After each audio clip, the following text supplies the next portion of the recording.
That was a very nice suggestion. You don't have to. Why not? Should we change your name, please? They're the redheaded Do you want me to change stepchildren. them? I started it, but it's okay. Oh, the name tag? I'll just. We're not going to change the name, so, okay. I will. We can. Thank you. This is sponsored by. know. Oh, yeah. We'll Highland get started in Coalition. one moment. I've We're been- just rearranging chairs a little bit.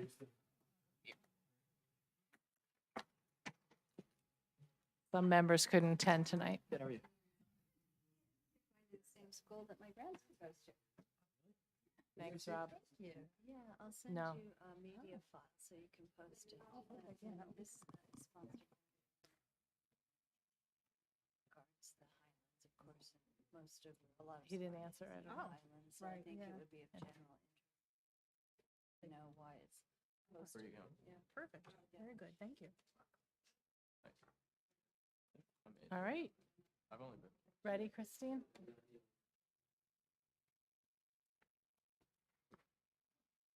Welcome, everybody, to the Township of Sparta Environmental Commission meeting of Thursday, July 10th, 2025.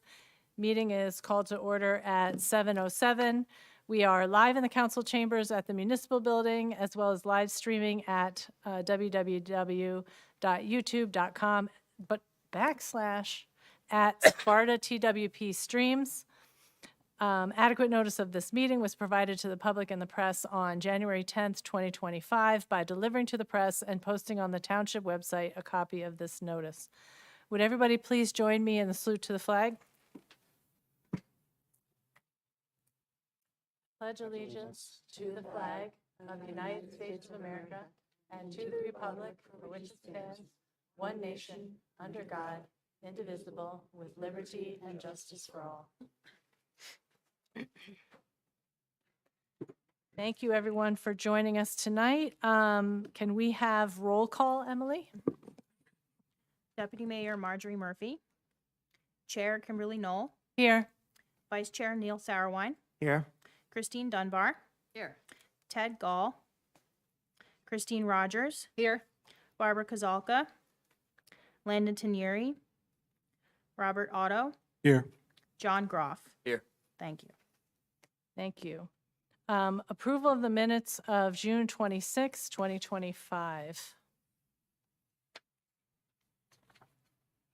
I didn't have any changes. Did anybody else have any changes or updates?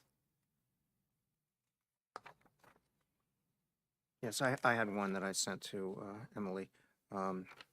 Under presentation, Ridge and Valley Conservancy, Renee ran for, the second sentence, Renee ran for Township Committee. I thought it would be more clear if it said Renee ran for Knowlton Township Committee. So that was just the only thing I had. Any other updates or changes? Do I have a motion to approve the minutes with that change? I'll make the motion. Thanks. Second the motion. to Thanks, approve. Rob. Thank you, Yep. Christine. Chris. All in favor? Aye. Minutes approved. All right, moving on to our presentation tonight. I'd like to welcome Brian Schum, is that how you say it? Schum, from DEP regarding the deer management and strategies to rectify too many deer around. All right. Do we want to join the audience just so that we don't Yeah, it's probably hurt our easier to necks? see. Okay. Yeah, that way Brian can talk to everybody that way.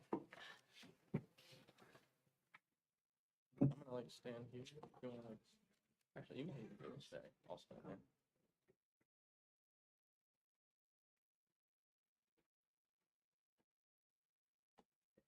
I think that's fine. I'll just stand here.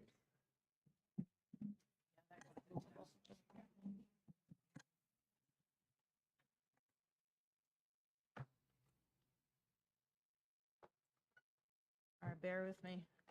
No One problem. second. Mic check while we're here. Thank you. I'll just start with an introduction since we have a couple minutes maybe.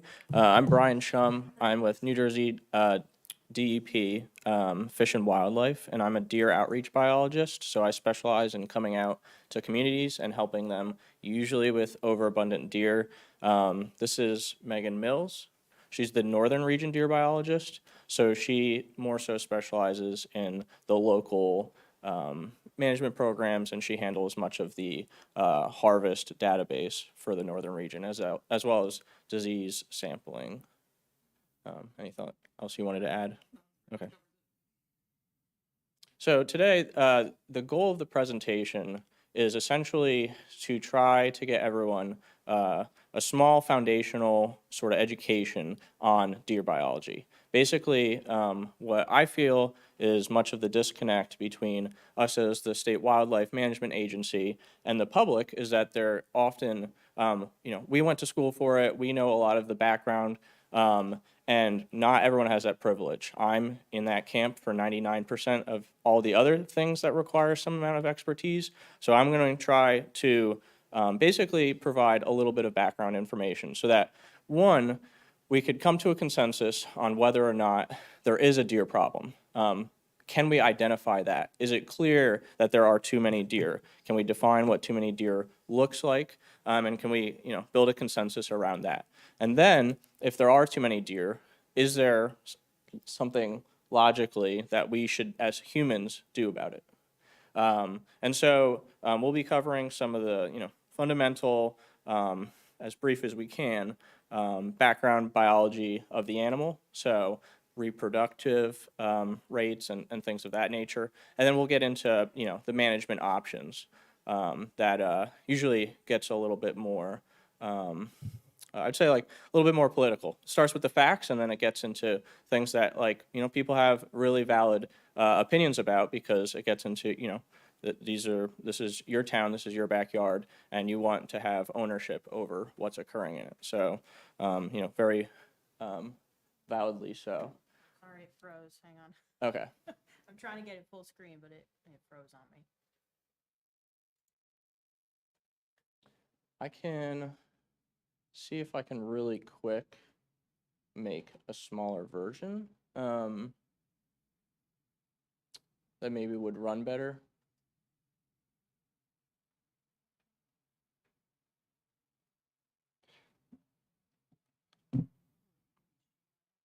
They said they were unable to do that.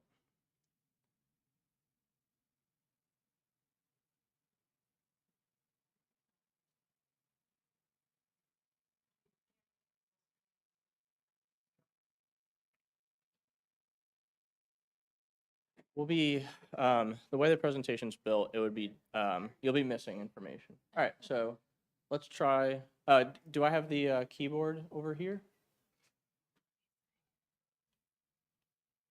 Here you go. Should be good.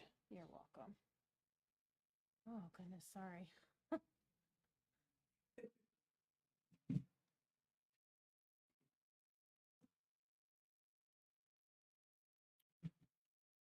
All right, the moment of truth. I have it pretty well memorized, but I usually like to look at it to see where I'm at, so it'd be awesome if it worked. First test is not. Oh, okay. Let's take a look, see if the animations are working. Okay, we are live. Let me catch up myself over here, and then we'll properly begin. I'm gonna click twice every time.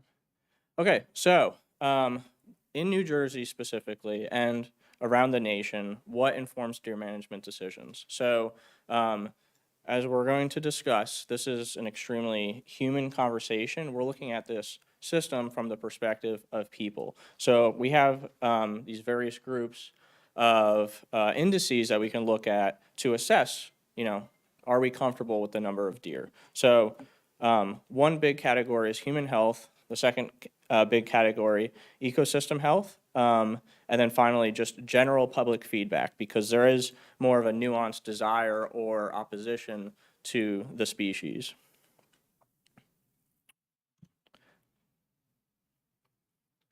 So for human health, and mine didn't go.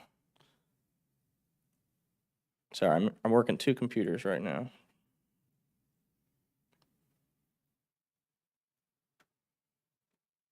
Okay, so this is a picture that was taken out in Bergen County. I think it was a couple of years ago, I believe, or perhaps this one's from South Jersey. Either way, this happens more than we would like it to, and obviously deer vehicle collisions present a really obvious human health risk.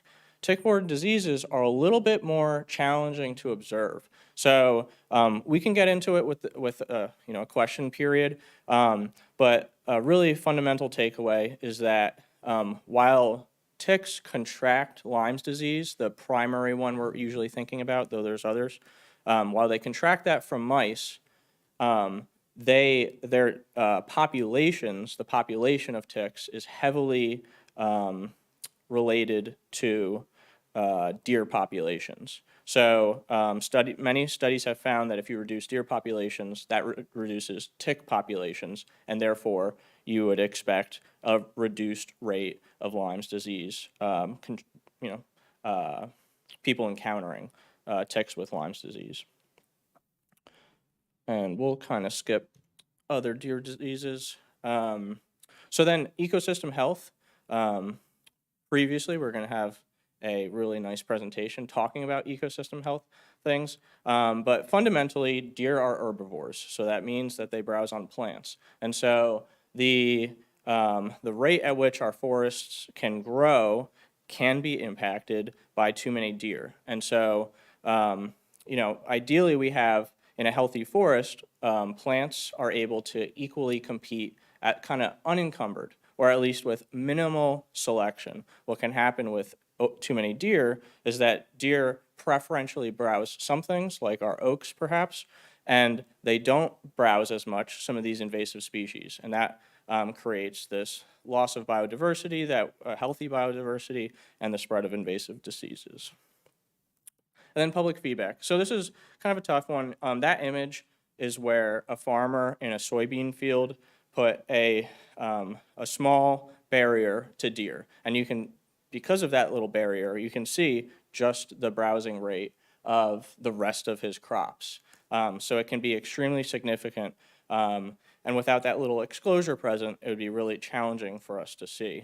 But then, of course, we have a really significant desire for what we'll call the resource. So people love deer, myself included. They're beautiful animals, and we like to see them. So for as many problems as we have with them, hitting them with our vehicles, tick-borne diseases, you name it, they still kind of enthrall people with their natural beauty. So that is certainly incorporated into this. Still moving along. So this kind of brings up, these are all things that we've identified as, essentially social constraints to the number of deer. And so that's our definition for the social carrying capacity.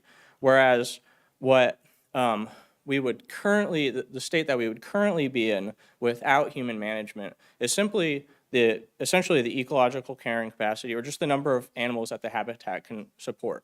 We can say from a theoretical basis right now that while there is human intervention in the system, we could say that for the most part we're at some sort of stable carrying capacity with the current system. And so we're subtracting deer vehicle collisions, we're subtracting some human hunter harvest perhaps in this area. But otherwise, without a concentrated, effort, we're going to be just looking at the maximum number of deer that the habitat can support. And so we'll look into this a little bit more. So kind of discussed it a little bit, but what factors limit deer population size? So trying a new graphic for today. You guys are the test audience for this one. So you could think of essentially our deer population, the number of deer on the landscape, as the amount of water in a bucket. And so at the bottom of the bucket, there's a leak, and that's the amount of deaths every year and emigration from the area. And then flowing into the bucket is new deer being born, and then deer immigrating to whatever, we'll say Sparta Township. Now, if you increase that birth rate, you're going to fill up the bucket a little bit more because the death rate hasn't increased. Now, if the death rate increased or deer leave, then that fill line is going to go down, and you're going to see less deer. So these essentially, birth rate, immigration, death rate, emigration, are essentially the four things that we could plausibly control with in terms of what a deer population might look like. And so if we were to take those four things and we were going to throw some ideas at the wall, these are the top four ideas that get thrown at the wall. So this is what we're going to try to work through and see what makes sense out of these four things. What can we learn about these four things? So more or less, we're going to be operating in what my professional opinion is the order from least sensible option to most sensible option if we are going to try to change the deer population in an area. So, animal predators. This is a fun one. I particularly like that we're in Sparta Township, where you guys do have abundant predator populations.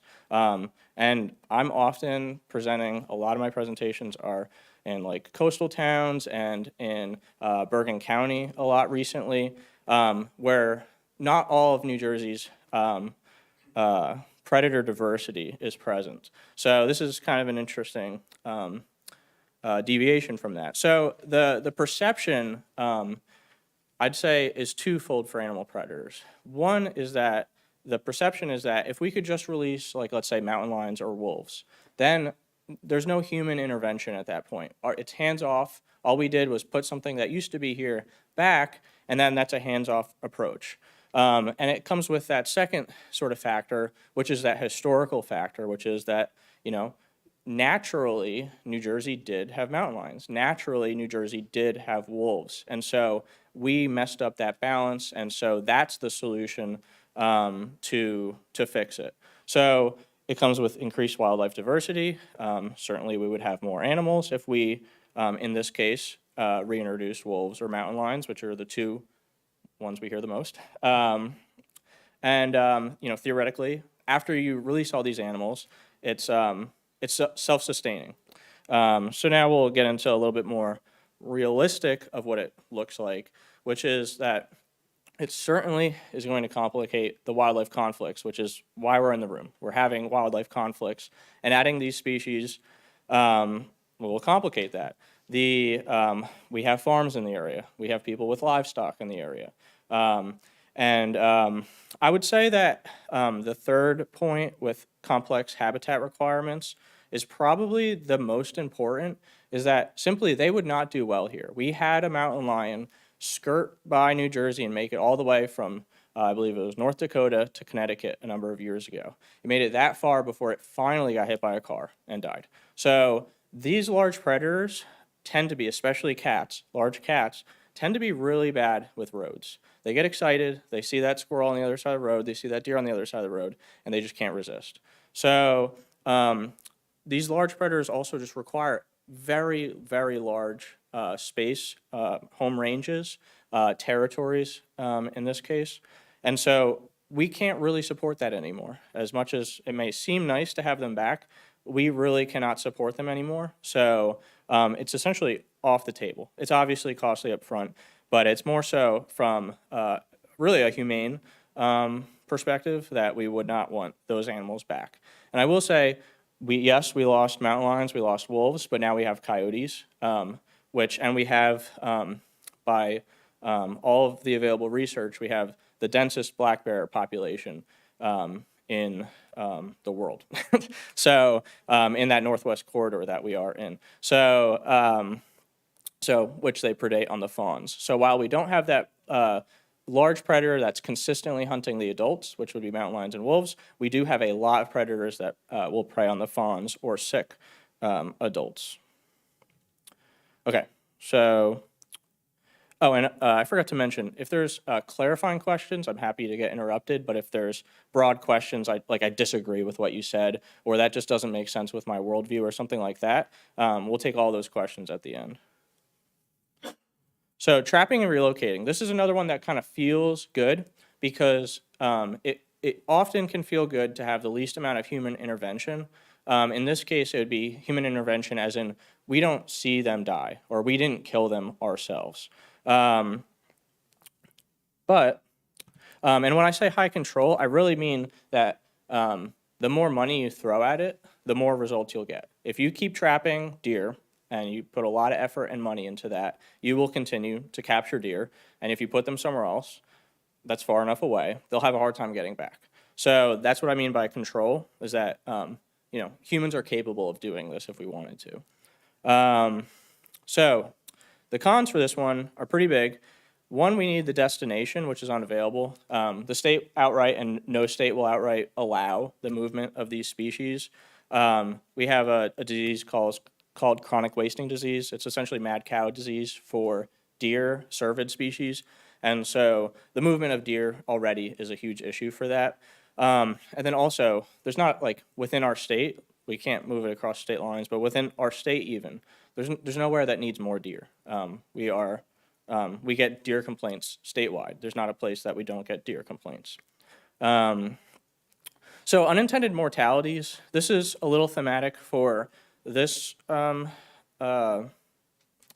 this subject, trapping and relocating, and as well as the birth control, because anytime you capture an animal, which we'll discuss why birth control involves capturing animals, anytime you capture an animal, these animals are very high stress animals, deer are, and so typically, depending on the method of capture, if they are in a high stress situation for any extended period of time, we're talking, past 5 minutes even, then we're looking at something called capture myopathy. And so once they're released for up to 30 days, are we still? Oh, okay, we're ahead. Apologies. Let's see if we can back it up. Okay, we're in the, oh, we have a little floater down there. That's all right. Let's see. Well, okay. Sorry about that. Okay, so we're still in the bottom right here for trapping and relocating. Capture myopathy, deer can die for up to 30 days after you capture them and release them. So that also makes it difficult to study.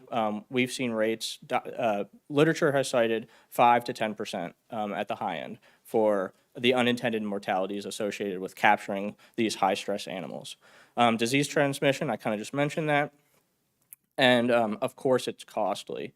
Also with the unintended mortalities, it is an ethical question if you're moving an animal that lives in a certain home range, is familiar with where the food is, where the threats are, and you're moving into an area that is unfamiliar with. So that's an ethical question. Again, it's not that there's not a decent chance that they'll die, it's just that you're not actively doing it. So that's kind of the distinguishing factor there. Okay. Yeah, I was very ahead on that. Okay. Sorry about that. Okay, so birth control, very similar to trap and relocate. Like very popular ideas if the goal is to not actively kill the animal, kill a deer. So it's perceived as humane. Again, if you throw money at it, you can get results out of it. I will say, though, reduced with birth control in terms of the results that you can expect to see than trapping and relocating, because the deer that you've performed the birth control on remain there. So, and I'm still ahead a little bit. Okay, so birth control generally can be categorized as management through attrition. So you are still waiting for the existing deer to die. You're just waiting for them to get killed in some other way. So it's it could be old age, it could be disease, it could be getting hit by a car. In this area, there is legal hunting that occurs in the surrounding area, so maybe they get harvested by a hunter. But if you want to reduce that population rate, you are reducing the birth rate into the population, but you haven't actually touched the current population. So there is implicit lethality with birth control. So the cost is pretty high. I'll say as a comparison, when we're looking at like a highly managed lethal program, we're talking in the ballpark of like at most about $300 per animal. And so that first one, this is a good study if anyone wants to research fertility control further. The first study in the bottom right, DiNicola 2021, that's essentially the only authority on, the only literature available on the efficacy of fertility control that would have any relevance. So that's a good paper to become familiar with if you're serious about this methodology. It requires a very high annual treatment rate, again, because you are going to have animals immigrating into the population that weren't treated.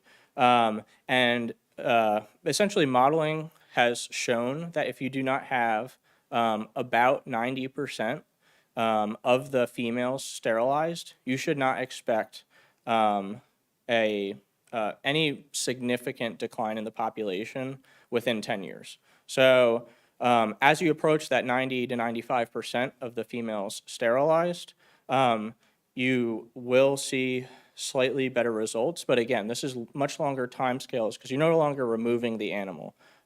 You are releasing the animal back out and waiting for them to die. And you're hoping that more deer in the surrounding area don't immigrate in. So that's what really requires that high annual treatment rate. So let's see if I'm still tied up here. So obviously, for those reasons, it takes high commitment. And just real quick, so that we're all talking about the same thing, I just want everyone to understand that essentially we're not talking about chemical fertility control whatsoever. I'm behind on this one. Hopefully I didn't double jump again. I don't know what that means. Okay. Oh, okay. It will do what it wants to do. Chemical fertility control. We just talked about those issues where it's management through attrition, so you're waiting long time periods for the existing animals to expire. You're fighting those immigration rates, and you need to have a very high treatment rate. They shoot for the contractors that do this, shoot for that 95% of the females sterilized.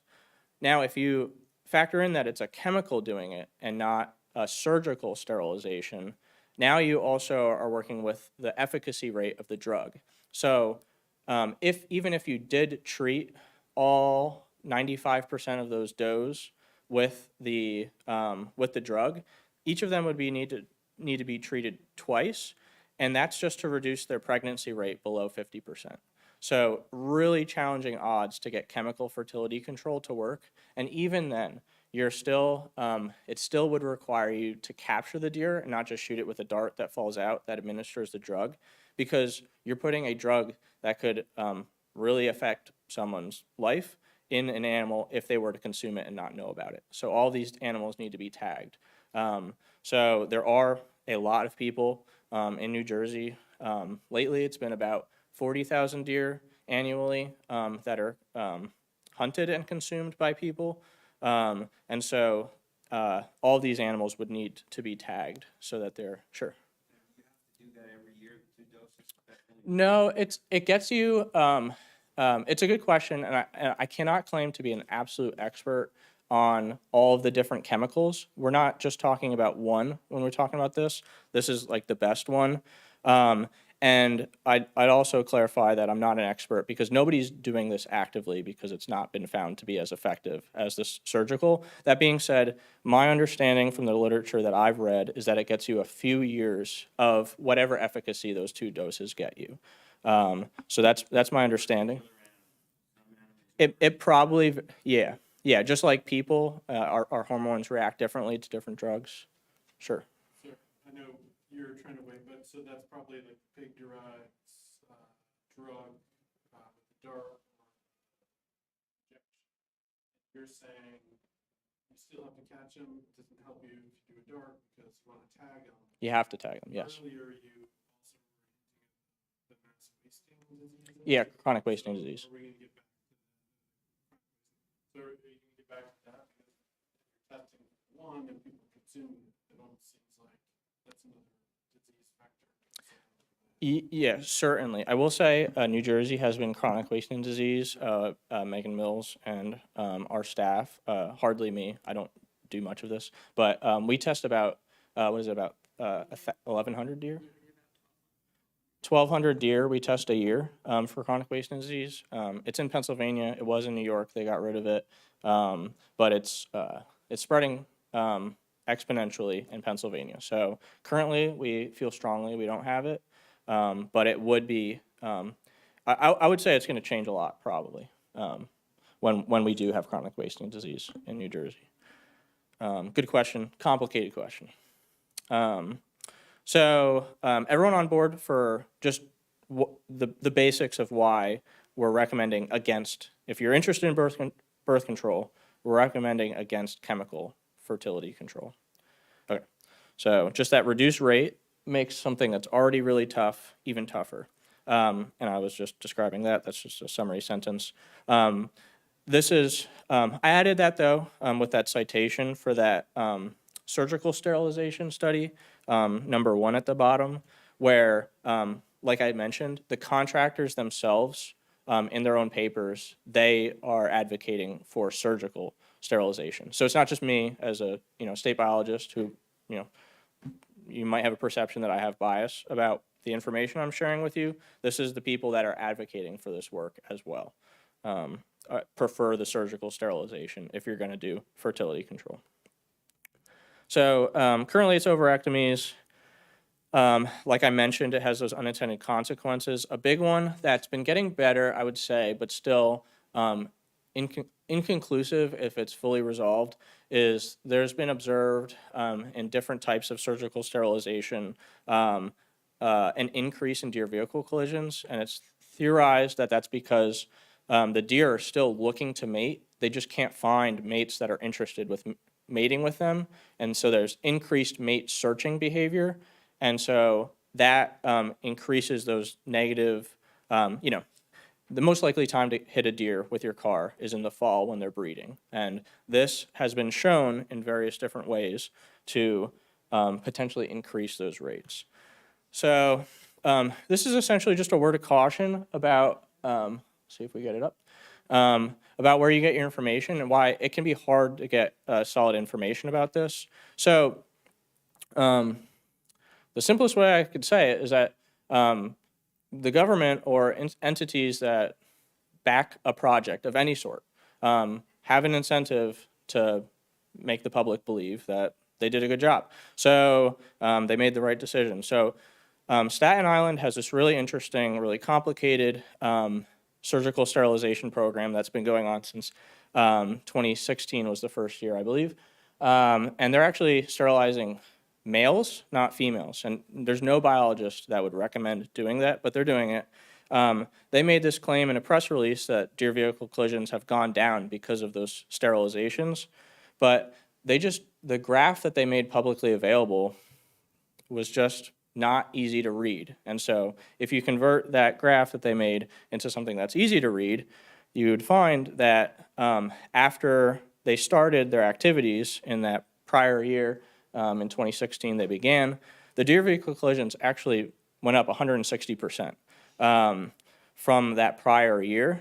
And it wasn't until they made that posting in 2020, mind you, that's right before the rut starts when these activities increase as well, the mate searching activities, and that's when they were able to claim that they had this decrease in deer vehicle collisions. But if you look at the longer time scale, it's misleading. So I'm not claiming that it's an inevitability. I don't think the literature suggests that if you do birth control, it's an inevitability that more deer will get hit by cars.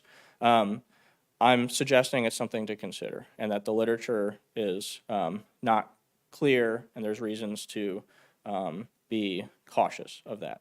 Again, sure.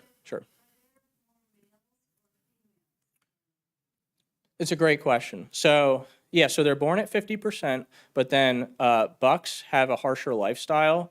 They're chasing the girls and they're fighting each other, so they have a higher death rate. So the birth rate is the same for males and females, but then the males, they'll die at a faster rate because of sparring. They'll break their antlers. It'll give them a brain abscess. They'll get hit by a car chasing a doe. For that reason, the sex ratio is skewed typically towards females.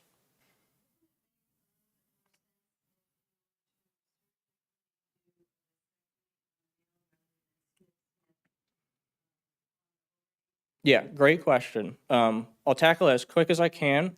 One, the simplest answer, we could talk about a lot of different answers, but the simplest answer is that one buck will mate with many females. And so if you have a handful remaining, so we are already targeting that 95% if it were females, but that one male can breed with a lot of females during that long rut. So the rut extends from, in New Jersey, it's mid-October through, there's a main rut that goes through November, most of November, and then there's a second rutting period in December.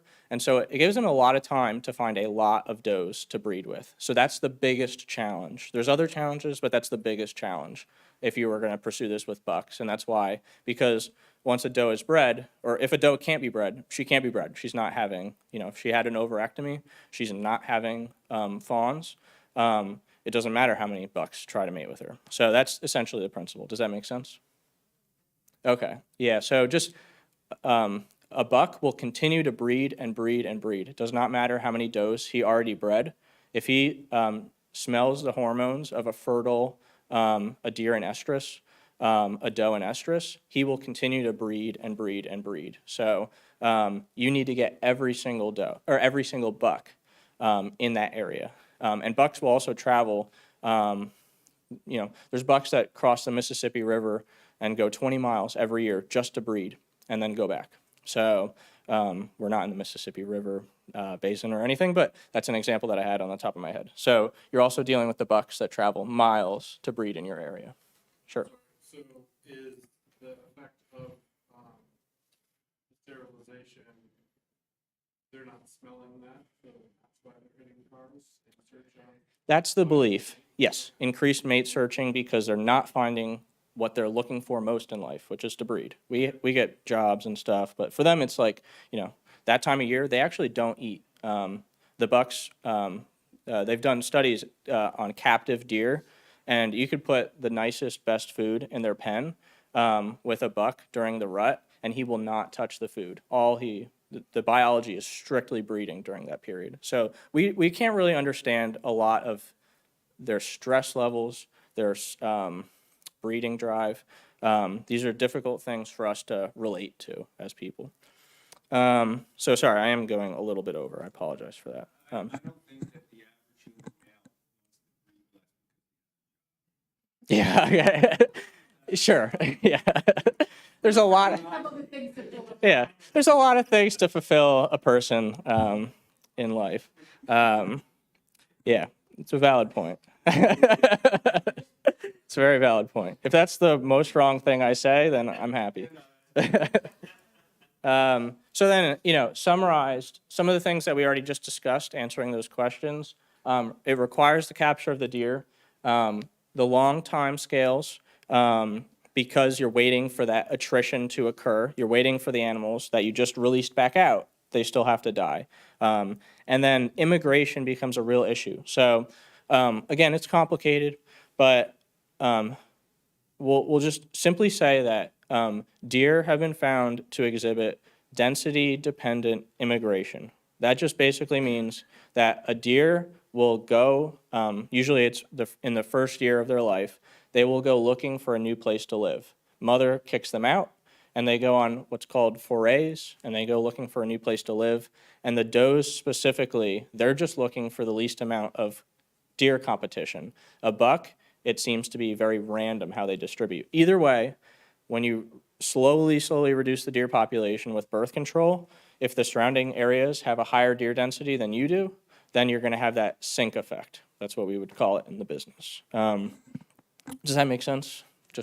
I know some of it's a little, a lot to explain in a short period of time, but so the implied lethality, the attrition we covered, and for these reasons, it's inefficient and you can imagine how costly this is. It involves veterinarians. There was a program in Ohio that had a veterinarian volunteer to do the overectomies, so that cut down on the cost a little bit, but it's still, the first couple of years still, it was $150,000 or so for that town. If anyone's interested in some of these citations, I could share them with you. But I think they might have been on that previous slide. So that kind of leads us to the last option, some form of lethal management. And we're going to stay pretty vague about what type of lethal management we're actually talking about. We're just going to discuss it as a general alternative to the stuff we just discussed. So a majority of the public does have a frame of reference for humans eating animals. That's where I can make this statement that has general public support. Polling has shown that the general public is comfortable with sustenance hunting. If you start talking about trophy hunting, it loses support. Obviously, it's not something that's easy to understand. We want people to be utilizing that meat. So if they're utilizing the meat, it has general public support. It's more efficient. Again, you don't have to capture it. You essentially, as soon as a person makes contact with that animal, they're able to remove it. So that's what I mean by efficient. High control, again, it's people doing it, so we have control over it. Sustainable and inexpensive. In some cases, some towns have management programs where they require a fee and they can actually generate a little revenue on the program. In some cases, they will invest a lot back into the program. And so perhaps that's where I get that like $300 top figure. It really rarely ever costs more than $300. And that's when the town is paying for each deer to be donated. Usually they have a contractor doing the work for whatever reason. But in Sparta Township, I'd be pretty surprised if we started talking about contractors doing this. It's a, there's open space, there's larger properties, and the general public in this area is pretty familiar with hunting. Hopefully I'm still on the same. I might have, no, yep, I'm off. I'll just read it. Maybe people read it while I was talking. It requires land management coordination. So as do any of these, you need buy-in from your local land managers. So if there's like a preserve somewhere that doesn't want to do this, there will be a spot where there's more deer breeding without any human intervention. So that's just what I mean by requires some land management coordination. In a lot of cases, private properties are really important. If there's a number of larger private properties that function as holdouts, then it can make it challenging for the town to meet deer management goals strictly on open space properties because of all of those other deer that are breeding without human intervention. And obviously it lacks animal rights group support because that's kind of a deal breaker for some people that sure. Just wanted to mention 30 years ago, Union County started doing deer management, watching reservation, and even also when Morris County started doing it in their parks. I was on some of those committees, and the Humane Society of the United States actually did support the Oh, the lethal management. lethal management. Okay, yeah, it's very good. I think it's important to say not necessarily that every animal rights group. Okay, I'll modify that to make it less I don't even know if the generalizing. Humane Society of the United States still has the New Jersey chapter. Whose name was Nina Ostenberg, was 30 years ago. I don't know what. Yeah. Yeah, and it is worth discussing that. And you're right. That is a vague generalization that I should be more careful of. Some animal rights groups are strictly, like the Humane Society, is most strictly looking for if there is lethal management that is done humanely. And so hunting has been found to be, has been ruled to be, if you want to say it that way, by the Humane Society as a humane way to euthanize an animal. So yes, not everyone who would consider themselves animal activists would disagree with lethal management. Thank you. So I think I just went significantly ahead. I'm not sure. Let me see. Okay, so we're gonna breeze through this because I'm a little ahead, or behind. So this is a study that just looked at ways to reduce the deer vehicle collisions, and without doing, this might become a problem on this screen. We'll see what happens. They looked at reducing deer vehicle collisions and the different ways to do that. And long story short, we'll just look at the top one. The other ones are worth for your town to consider to mitigate deer vehicle collisions. Sorry, the lag is going to affect my flow on this slide.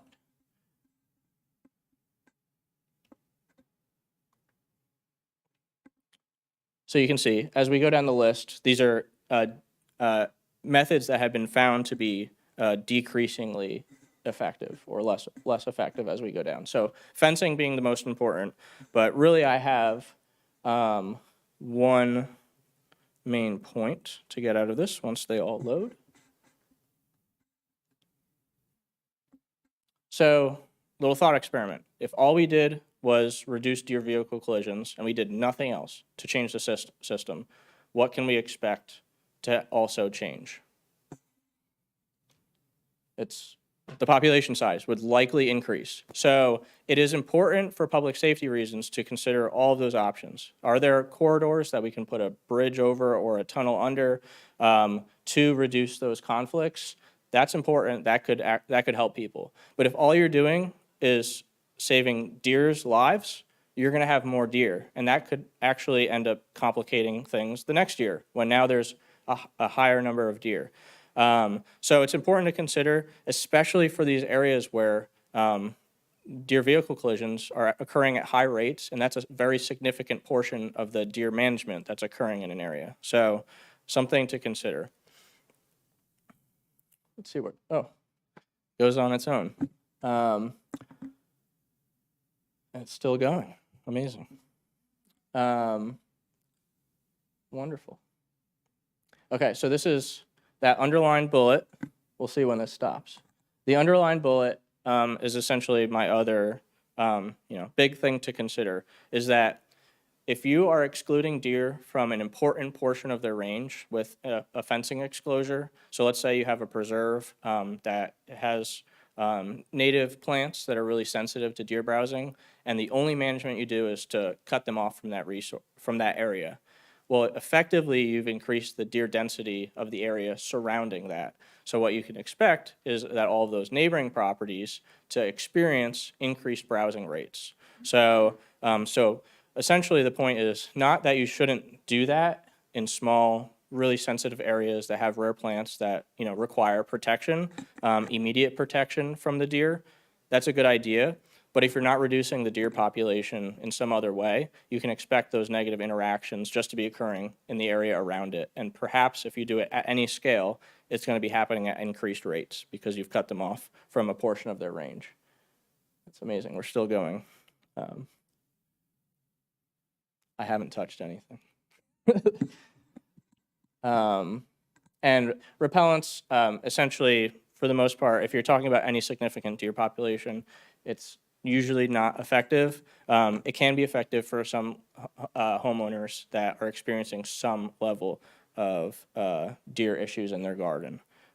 Something to consider, but at scale, not something we find to be effective. So hopefully it stays at that slide because I have backup slides after this. But that's my email. Sorry about some of the technical difficulty. It did throw me off a little bit, but that's the presentation. If anyone has any questions, it's really up to your council and committee for as long as you want to discuss. We'll be happy to discuss. If there's any questions, can you talk into the mic? Yeah, just so it can be heard. I'm hearing people can't hear. Yeah. Gotcha. Apologies for that. If anyone, do you think there's any of those questions from earlier that were my answers might be unclear without context? So I did have a question. Because you said that you do keep track of how much deer there are and what our population of deer up here looks like. do we have a deer problem? Like, what are those stats? Like, how Yeah. many deer are we talking in Yes. Sparta Township or Sussex County? Yeah, so we actually, we do not have a reliable, like, municipality by municipality model.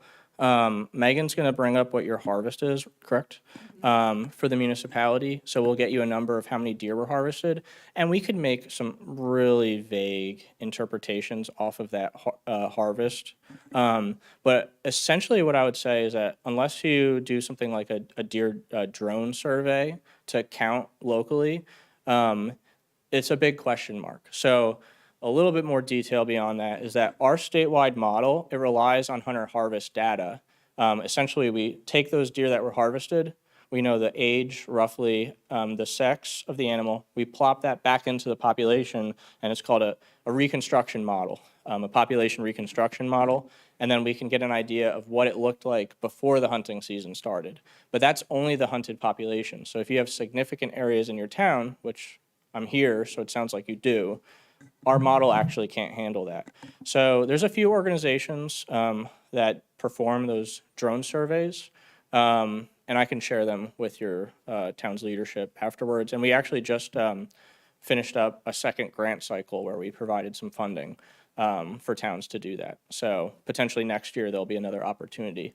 But usually it's for a town this size, I would be pretty surprised if some of these groups that do it, like universities or nonprofits, if it would cost more than a few $1,000s to do a one-time drone survey.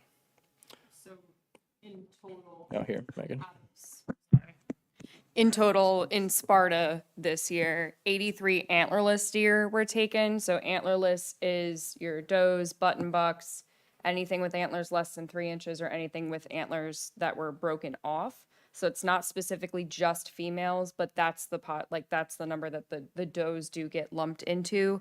And then 78 antlered males. So that's any buck that has at least one side that's 3 inches or larger. So it was a total of 161 deer. In total for Sussex County this year, 3,735 deer were taken. So then how does that compare to, like, is Yeah. that a lot of deer? or No, not that's a lot good of- question. It's a very good question. Do you happen to know off the top of your head what the square mileage of the municipality is? Sorry, something that I could have looked up prior. Yeah. 10 miles by 13 miles, I believe. Interesting. Okay, so, roughly then, forgive my in front of a crowd math, which is supposed to be forbidden. That sounds like you're harvesting about 20, if I did my math right, about 20 deer per square mile or so? No. Oh, okay. Okay, so it's about 2 deer per square mile. Yeah, so, okay, thank you. Missing a digit. Thank you. Was never supposed to be doing math in front of a crowd. So then that would be a fairly low removal rate, because in areas of New Jersey, which New Jersey has very good deer habitat, very productive deer habitat, it's not uncommon for northern central New Jersey to have deer densities between 60 to 100 deer per square mile. So an important rate for land managers to remember is that deer have a reproductive capability annually, minus the death rate, but potential growth rate of 30%, about, if we were just going to throw a ballpark.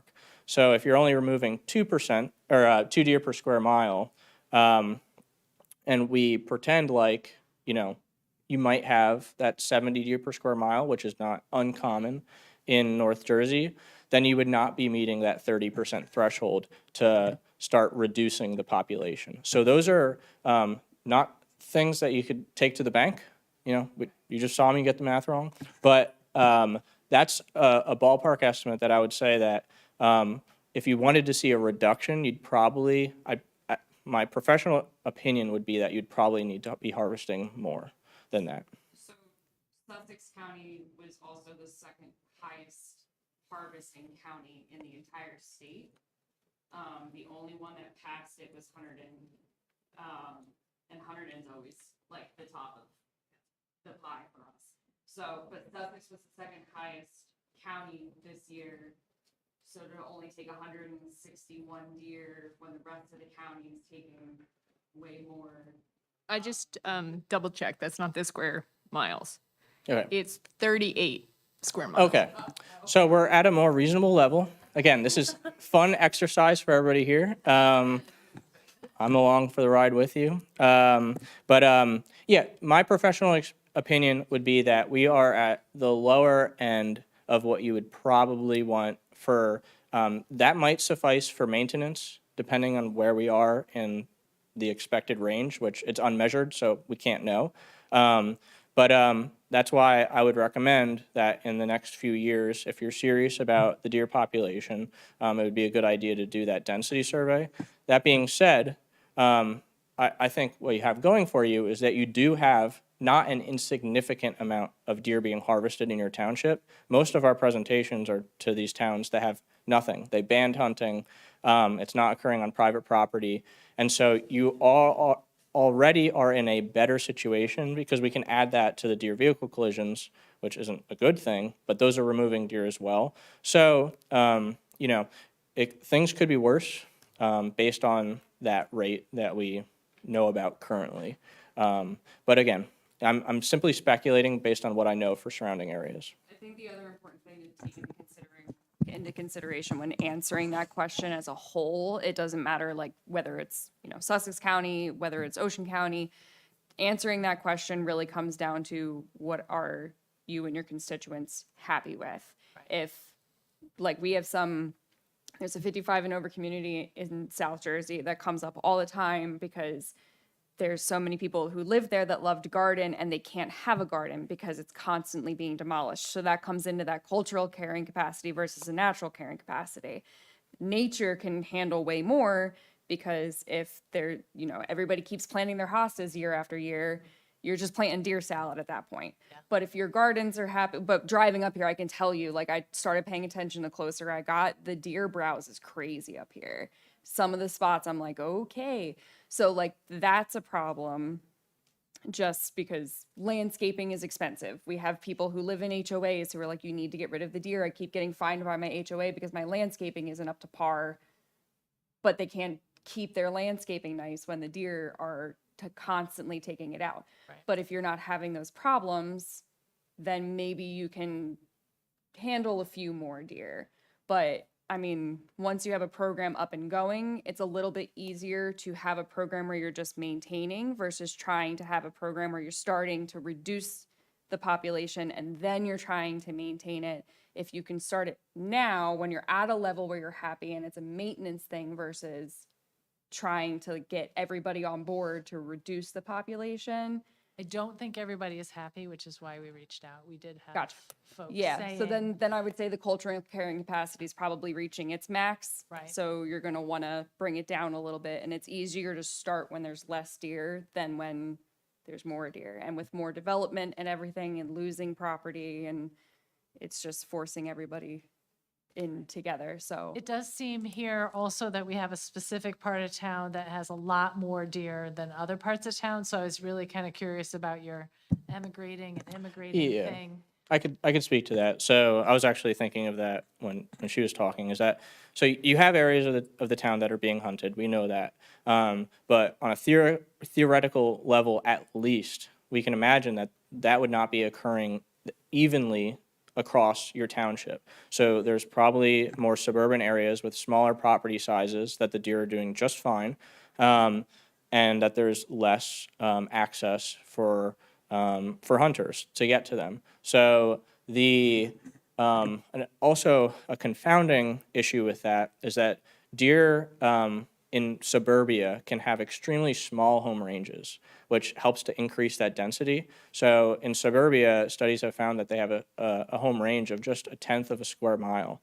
So whereas out in, let's say like Stoke State Forest or something like that, they might have a home range of a couple miles or something like that. So the deer in suburbia don't even necessarily ever encounter a hunter throughout the entire year or cross onto a property that they could be harvested on. So that confounds that localized issue where some people would experience very different numbers of deer than others, even within your municipality. Yeah, so I was gonna say that there's a homeowners association with about 2,700 homes, and it's got a bunch of waterways and a lot of forested common areas in between very small lots, which are well gardened. And I think that's kind of what we're talking about, these high concentrations. So it's not an even distribution. But I wanted to ask, in regards to deer, like we see with other species, like goats, maybe they can be, this is going to sound bad, they can be put to work, right? Goats can graze areas.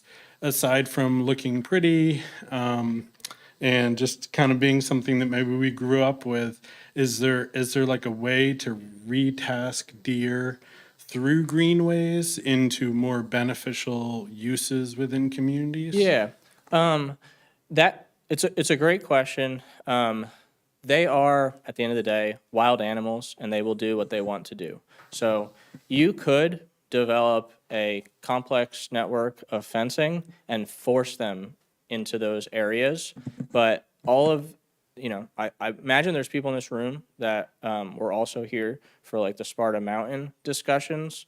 You have a lot of open green space that in a lot of cases is doing really well. Some places that Megan saw maybe not doing as well because of deer, but some places are probably doing quite well. And concentrating those deer elsewhere is going to, one, I would argue just right off the bat, it doesn't sound humane to me, but it would probably, really concentrate the negative consequences, because in those areas that you moved them from, you have a deer density of 0, but you just doubled it for, or whatever it is, for the other areas of the town. So that sounds essentially impossible to me as a deer biologist. Yeah. The fencing to do that would also cost an astronomical amount of money, because it had, like, at a minimum, it would need to be 8 feet tall. I was, And, yeah, like- I don't think I said fencing. I was No, just, but like if there isn't fencing, like that's pretty much going to be the only thing that's going to keep them Well- from going where they want to go. Because if there's food, they're gonna go there. That's That's- not like you can really. They're very like. they're home buddies. They're They- home buddies and they have a small range. Yeah. So I was simply, you've already touched on that we can't cross state lines with them, and they're less than 1/10 of a mile range. And I can speak to, 12 to 15 deer every single night in a quarter acre, half acre parcel. And because there's a lake, there's a forest, there's a lake, a forest, and there's a bunch of plantings in between. So I was simply asking, their natural food source, is there something that we would, kind of remind them, hey, this is something other than the hostas or whatever, to entice them over to those areas, not fence them, not. Yeah, that's yeah, all. yeah. Out west, like there are some places that have like ranches that are the sizes of counties in New Jersey. So for them, they plant what we call food plots, because that pulls them away from like their agriculture. It's like basically a farm field that's planted specifically for the deer. So if you guys wanted to invest in that, like you could probably try it. I don't know. Yeah, I know he's gonna. So all you're gonna do is offer more. You're never gonna distract them so much. At best, you will increase the food availability, and instead of having two fawns per year, you're gonna see 3 fawns per year, and there's just gonna be more deer, and those deer are gonna continue that competition cycle, and without intervention on the population scale, it's the same thing as just reducing the number of deer vehicle collisions. That bucket needs to be balanced somehow. If we're talking about like repurposing the deer, we work with a group called Hunters Helping the Hungry. So like if you guys started a lethal management, you could feed people in your community a very lean, very high protein meat, essentially for the cost of whatever, it took for the hunter to get involved. And then if you guys decided to do like a permit fee, like that could cover those things. So it's kind of on the lethal, like the lethal side of things, but it's also giving back to your community and by feeding people who don't have access to food. And Hunters Helping the Hungry, I don't remember how many. We donate so much venison. At least 1,000 deer every year in the ballpark are donated. So we have that.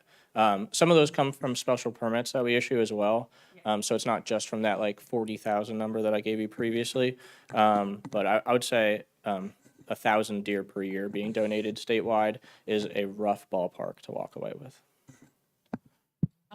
What would you say the next step would be now that we've got our options laid out and could start those discussions? Right. So, I'll say that simply, your next step is to start talking specifics because, like, before Megan and I just heard like a couple minutes ago, we didn't even realize that it's a specific homeowners association part of the town. So those types of questions. Where are the deer problems? Where are deer not problems? Those types of questions are integral to creating a deer management plan. And so we would provide as much consultation as you guys would need in developing a deer management plan. And that would include that if you went against what should be fairly obvious is not a recommendation to do some fertility control, we would still work with you to try to come up with the best possible plan. We just might not back it. But we would be telling you why it's not a good idea. But essentially what I'm trying to convey is that we're here to help with that. And it's just going to be talking specifics. What are the areas that require management? What are the areas that don't require more management? And what is the municipality looking to invest, if anything? Because a lot of cases you don't have to. And what is the homeowner association? What is their interest in actually participating in this? Because if you don't have participation from the homeowners association leadership and community, then it's going to be like that 55 plus community that we speak at every year. And half of them, rightfully so, they love the deer, and the other half of them but don't want them touched, and the other half of them want to be able to walk outside without stepping in deer poop, et cetera. So I'd say that's an important process. So we'll come back and speak again for the homeowners association, whatever you need, have meetings with you guys to help show you this is what this similar municipality does in this case and what has worked. So we can provide essentially consultation for you guys.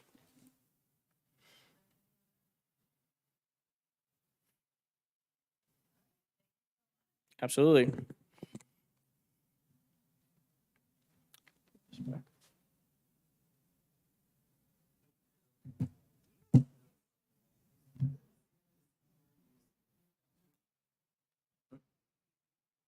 I don't know. If it's continuing, I'll stick around, see if there's questions.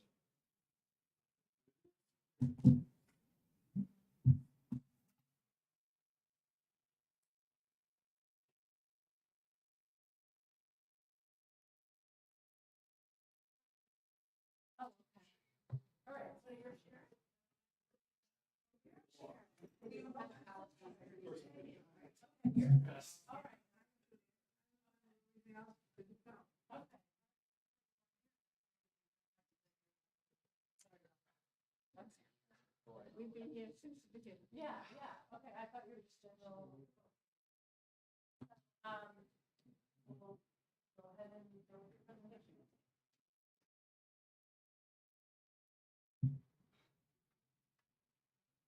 So you want to do this from here or? You can come here if you want. Okay. I'm just going to introduce them, but maybe you guys would like to come in and to that? Make sure you speak into the mic. Do we sitting out here? But you're going to be recorded. You're being recorded. So we definitely need to be at the right. You just talk in the audience, so. So I can introduce them from here though, right? Yeah.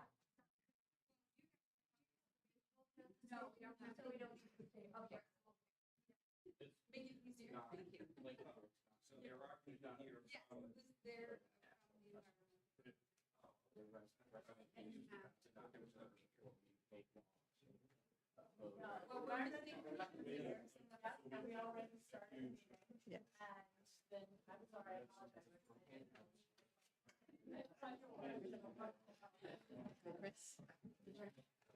Well, we'll dispel that notion pretty quickly.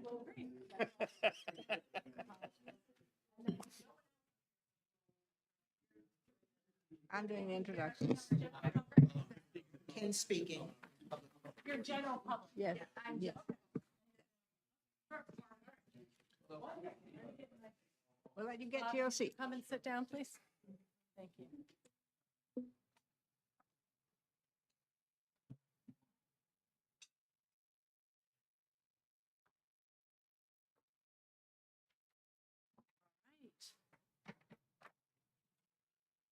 Okay. Is there an actual video of this then? Yes, this is live streaming. Where's the camera? It's right up there. Oh. Yeah, so we live stream all our meetings. Sorry, I mentioned that at the beginning. We post it on YouTube, so you can watch yourself later. And we actually do have a lot of folks who watch it afterwards. I mean, average like at least 50, sometimes more. I know for Yeah. a fact, a lot of people were gonna watch Yeah, afterwards for this. and we've done a lot of presentations this year in particular, and folks really do enjoy it and watch them afterwards. So now I'm just going to briefly say we're going on to the agenda item, ecological and wildlife impacts of the DEP's forest stewardship plan.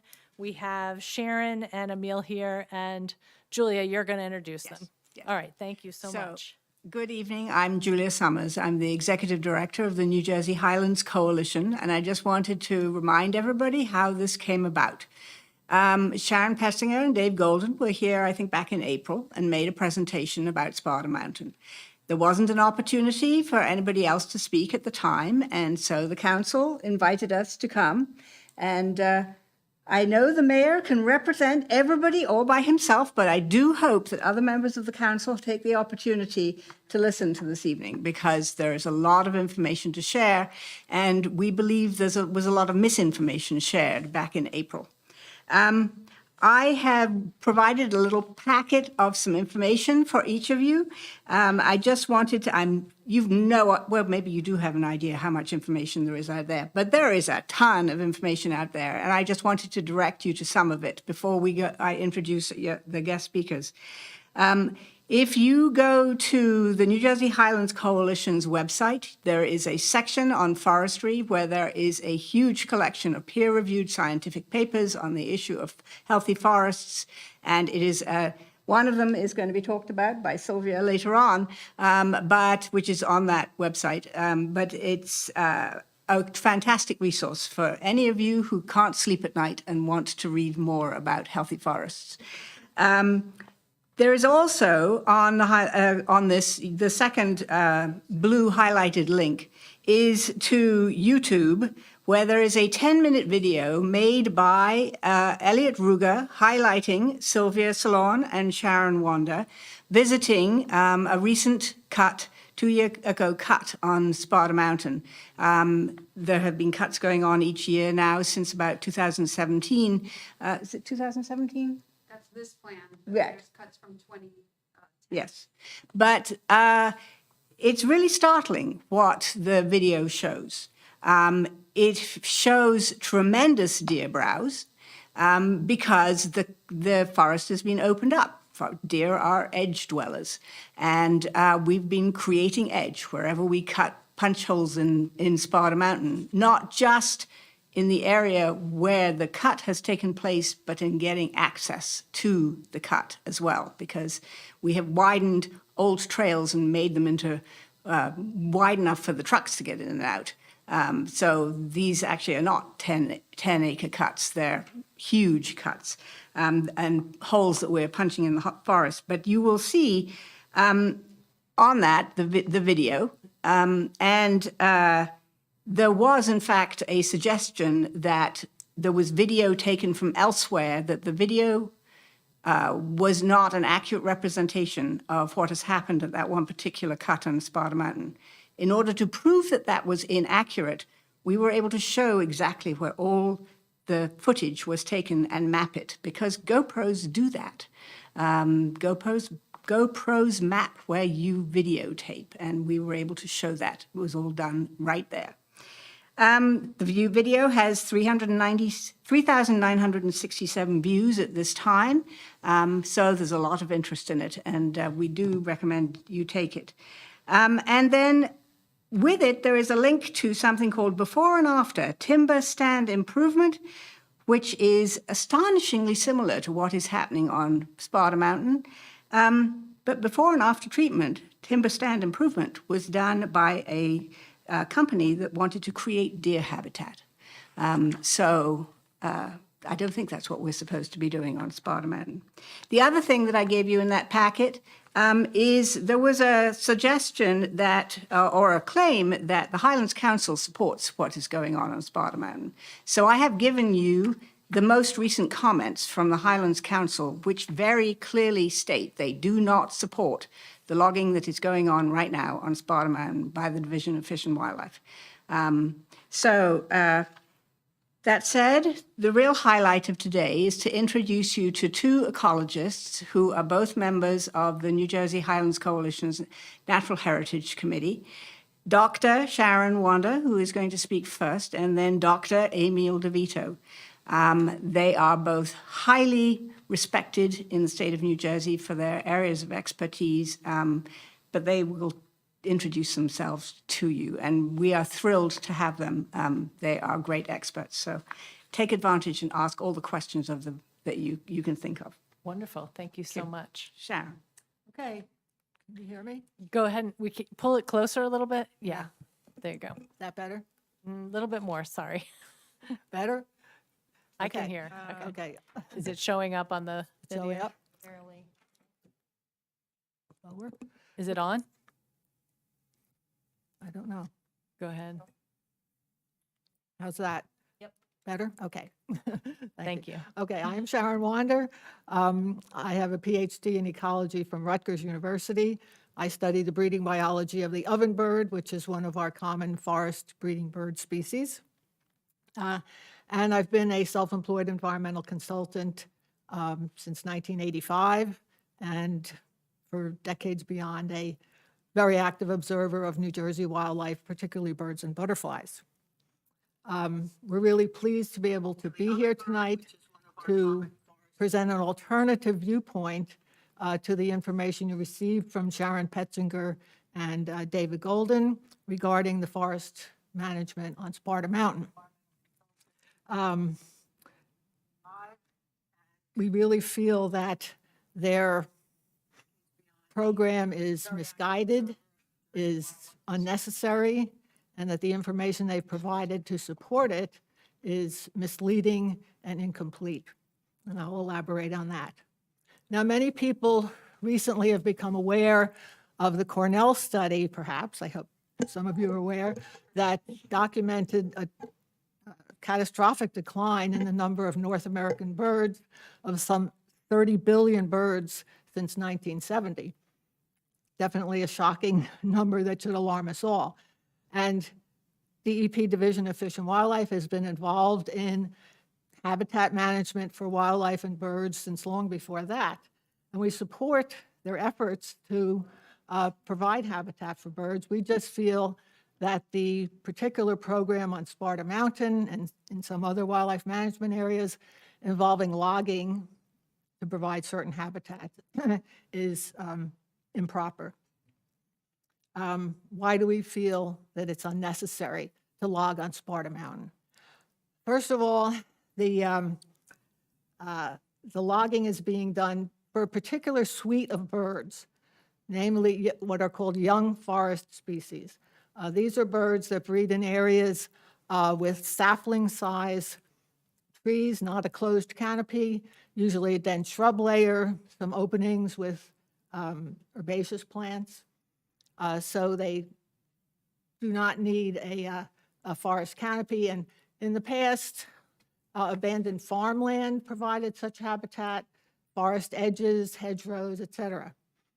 And various kinds of natural disturbances like fires and storms. Well, the division is now claiming that there's just not enough disturbance anymore to provide the openings and edge habitat that these species need. And therefore, they have to provide it by logging 10 and 20 acre plots on Sparta Mountain. We feel this is not true. Our forests are experiencing extensive wildfires. I never remember hearing about fires in the highlands, but we've had several in the past few years. There are storms like Sandy, which did extensive damage in the highlands. We now have new pathogens and insect outbreaks like emerald ash borer and beech leaf disease. So our forests have plenty of disturbance going on. And we feel, in fact, we visited a burned area this past spring, the members of the Natural Heritage Committee, a burned area in the Newark watershed. And we encountered many young forest bird species apparently happily using these naturally provided openings from a fire. You didn't, and that disturbance did not include the various soil disturbances and access roads and all kinds of disturbances that logging inevitably brings. So natural disturbance is doing just a fine job in the highlands. Another reason that this kind of management is unnecessary is that they are, as I mentioned, they're focusing on young forest bird species, concerned about the decline of these species. Well, it's important to note that the decline they're talking about started, it has a baseline from about the 1960s. There really weren't any bird population studies before that, but in those years, in particular, the U.S. Breeding Bird Survey started, and that's a long-running program of the federal government that does provide bird population information. So that's the timeline from when the decline has been measured. But at that time, New Jersey had a lot more young forest habitat and basically derived from the fact that we had a lot of abandoned farmland. In the primeval state, before human beings got here, New Jersey was almost entirely covered with mature forest. And there were, of course, still natural disturbances. When human beings got here, particularly European colonists, they started cutting down the forest for agricultural land and for settlements. And New Jersey ended up with a huge amount of open space, i.e. non-forested space. So at that time, when it was forested, populations of these young forest species were very, very low compared to what they would have been in the 1960s, when we had a maximum amount of open space. So we don't feel that it's necessary to log Sparta Mountain to try and achieve the population, the artificially high population numbers of these birds from, say, the 1960s. It's kind of a drastic approach for a problem that may not exist. Another issue is that why is the division cutting forest on public land when they could be growing young forest on the thousands of acres of wildlife management area open fields that they already own? They could grow young forest on these fields. They could cut it regularly to keep the same amount of area in young forest over and over again. So we've never gotten an answer to that question.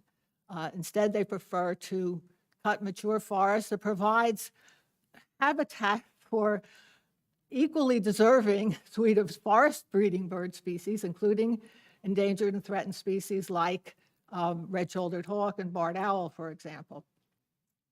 So we don't believe that this cutting is necessary. We furthermore believe that the information they're providing to support, ongoing support for these programs is incomplete and it's misleading. Why so? Well, they like to emphasize the number of young forest bird species that they're seeing on their managed plots. Now, it sounds very impressive, the number of species. However, we don't know we don't know the methodology by which they're observing these birds. Are they going out and just, a typical way to census birds is to listen for singing males. However, that may be what they're doing. We don't know because they won't tell us. But the problem with that is, if you go out on a forest plot or a logged plot and you hear a towhee singing, that doesn't tell you very much. Birds are very mobile critters, and he could be just passing through. He may have come in there, he's singing for a day or two, trying to find a mate, and if he doesn't find a mate, he moves on.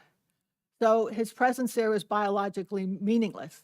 By implication, they seem to be reporting breeding birds, but we don't know that. It takes a lot of work to confirm breeding by birds. You have to be out there looking for nests, looking for adults carrying food for young, looking for recently fledged young. There's a whole suite of criteria by which breeding can be confirmed. That was, for example, used by the New Jersey Breeding Bird Survey that was run by New Jersey Audubon many decades ago. We have no idea whether they're following those protocols.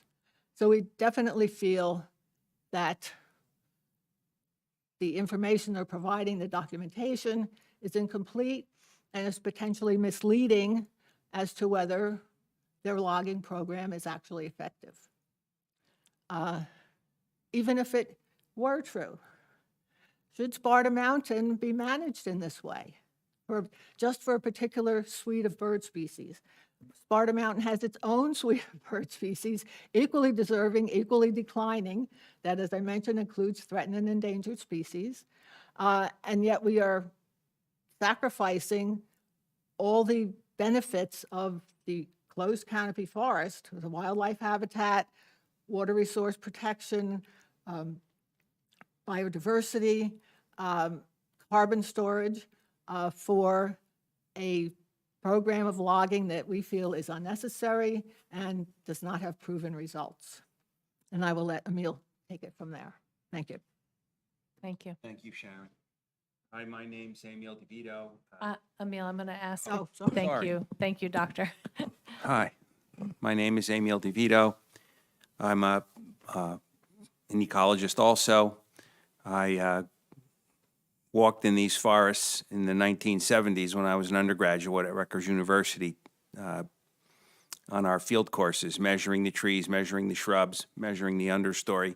I actually remember what a forest looked like 45 years ago, and they look nothing like that today. And the reason is the deer.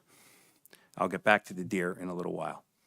There's no place in New Jersey that's not being impacted by deer. There are cedar swamps in the middle of the densest part of the pine barrens that can't regrow because the deer eat every Atlantic white cedar that tries to grow. In fact, I can show you photographs where an Atlantic white cedar swamp was cut down in the 1980s, and the only place that a cedar tree has regrown is inside the fence that was put up as an ecological experiment and nowhere else. There are similar experiments all over the state of New Jersey that have been running for 30 or 40 years. There's been data collected by Jay Kelly from Raritan Valley College going back and using the same methodology as Rutgers University scientists did in the 1940s and 50s and 60s, going back to the same forest plots here in Sussex County, in central New Jersey, and in northern and central New Jersey, and showing that beyond the shadow of a doubt, there aren't enough seedlings and saplings surviving into this age class of 4 and 5 and 10 foot tall sapling trees in order to replace the next generation of trees as these disturbances occur that Sharon was alluding to, natural and unnatural disturbances. The trees that are replacing in the light gaps and even in the forest understory are the trees that deer don't eat, birches and maples. And it's really unfortunate that the science of ecology is being ignored by the forestry community. The forestry community has come up with the idea that we have to chop down the oak forest to regenerate oak forests. And The reason is because of the deer. If there were these light gaps are happening, insects, storms, fires, you name it, the disturbances are happening, and the oaks and the hickories can't grow because the deer eat them. And that's happening everywhere in New Jersey. There's a lack of seedlings and saplings to the next generation of our forest species that are preferred by deer. And there's volumes of publications and research and data that proves that. So, but we're not really here to talk about deer. I mean, the deer are a problem everywhere. They need to be reduced. There are a whole bunch of things that could be done. Deer could actually be made a commodity so that farmers could get depredation permits and actually sell that venison instead of having to bury it and destroy it. All sorts of things that could be done in order to help take off the pressure on our forests. And because we're living in the dark ages when it comes to deer management. But I don't want to talk about that anymore. What I want to talk about are the forests. So Sparta Mountain is a forest that has never been agriculture. That's really important. We have two kinds of forests in northern New Jersey. We have post-agricultural forests, and those are about half of the forests. Farms that were farms in the 17 and 1800s, even into the 1900s, and then they were abandoned with the Industrial Revolution, people flocking back to the cities, and those farms grew up into forests. All those soils have been altered, and altered in a very terrible way, in that the forests that are on post-agricultural soils have very low biodiversity in the understory. They lack native shrubs. They lack native herbaceous plants. That first generation of trees that came up when all those agricultural lands were abandoned were oaks and hickories and maples and sassafras and sun-loving species that did just fine when those farms were abandoned. But unfortunately, those disturbed soils don't support a healthy forest understory with a diversity of shrubs and herbaceous plants. And those post-agricultural forests are the ones that are the most heavily invaded by invasive species because of the soil that has been changed because of past agriculture. On the other hand, places like Sparta Mountain, on the more rocky slopes and hilltops and places that were never plowed, maybe only grazed. I mean, don't get me wrong, all the forests were cut over many times, right? But on the hillsides, on the ridge tops, on certain slopes, the forests, although they were cut over many times, they were never plowed. The soil was never disturbed. They may have been extensively grazed, but the soils were never turned over. And so those soils still exhibit the same soil structure that they had for thousands of years, and they support native species. They're more nutrient poor. They have they're a lower pH, which means they're more acidic, and they support native species. So it's, people think that you have to enrich soil if you want to restore a forest. Well, actually, that's the worst thing you can do because all you do is you invite invasive species. Agricultural soil is an enemy of the forest. Forest soils are not rich. They have a low pH, and they support our native species. And they support the fungi that allow all the native species to capture nutrients and trade nutrients back and forth underneath the soil, right? The mycorrhizal fungi that stretch for hundreds of feet, sometimes miles, trade all the nutrients and allow the trees to communicate with one another. And those are in those undisturbed soils. So it's really, really playing with fire. I don't want to say playing with fire because fire can be a good thing. It's playing roulette to be going in and logging these forests with dirty equipment that's carrying invasive species from one place to another, that's carrying pathogens from one place to another. We have species coming from all over the world, and we have people transporting those species in their trucks and equipment, and we could even be transporting pathogens that would wipe out amphibians or reptiles or causing untold damage by going to these forests with logging projects. Because you can't see these things, you can't see these pathogens, you don't know if you have them on your vehicles, and we just never know when we're going to cause an event. Just like we don't want to see chronic wasting disease come to the deer in New Jersey, we also don't want to see loggers transporting pathogens into our forests that have never been agriculture.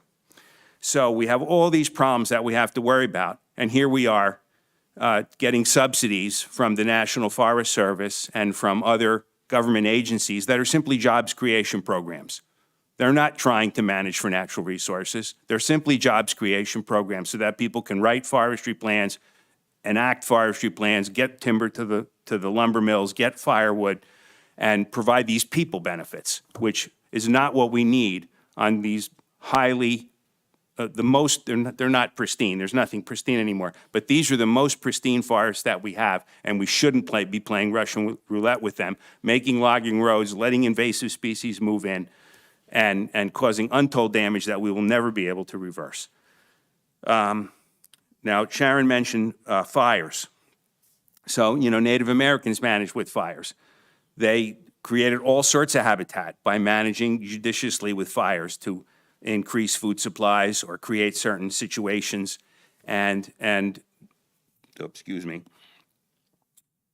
we're seeing that and we see this in the New Jersey Pine Barrens, that fires can be incredibly beneficial in creating these young, early successional habitats that these pioneer species can go to. And we saw it in the Newark watershed with the fire that happened a couple years ago up above Route 23, and we visited that site, and many of the target species are in that place that burned. So with careful planning and prescribed burning and habitat management with fire, we can accomplish these same goals for these same species, these target species of young forest species, without having to do any damage. So we would actually support any kind of a plan which would manage habitat without removing wood. There's no reason to be removing wood from our forests. Even when there's a forest fire, or if we were to go in and judiciously girdle some trees to allow for some sunlight to come in to create these habitats for rare species like bog turtles and wood turtles and some of these early successional birds, that wood takes decades to rot and be turned into carbon dioxide, through fungal activity and go up into the atmosphere. It stays on the site for a tremendously long time. And also, you're not removing, often the foresters will tell you that, if we do logging projects, we take the tree and it gets put into a building. Well, that's just ridiculous. The trees in New Jersey, a few of them get put into something that is a long-term storage. Most of them are burned for firewood. All the roots die, all the branches die, and are chipped, and by Christmas time, they're already up in the atmosphere as carbon dioxide. So the numbers are not there, right? We need to sequester our carbon in these forests. We need to do judicious habitat management without removing the wood. That's the lifeblood of all of the species and all of the biodiversity in the forest.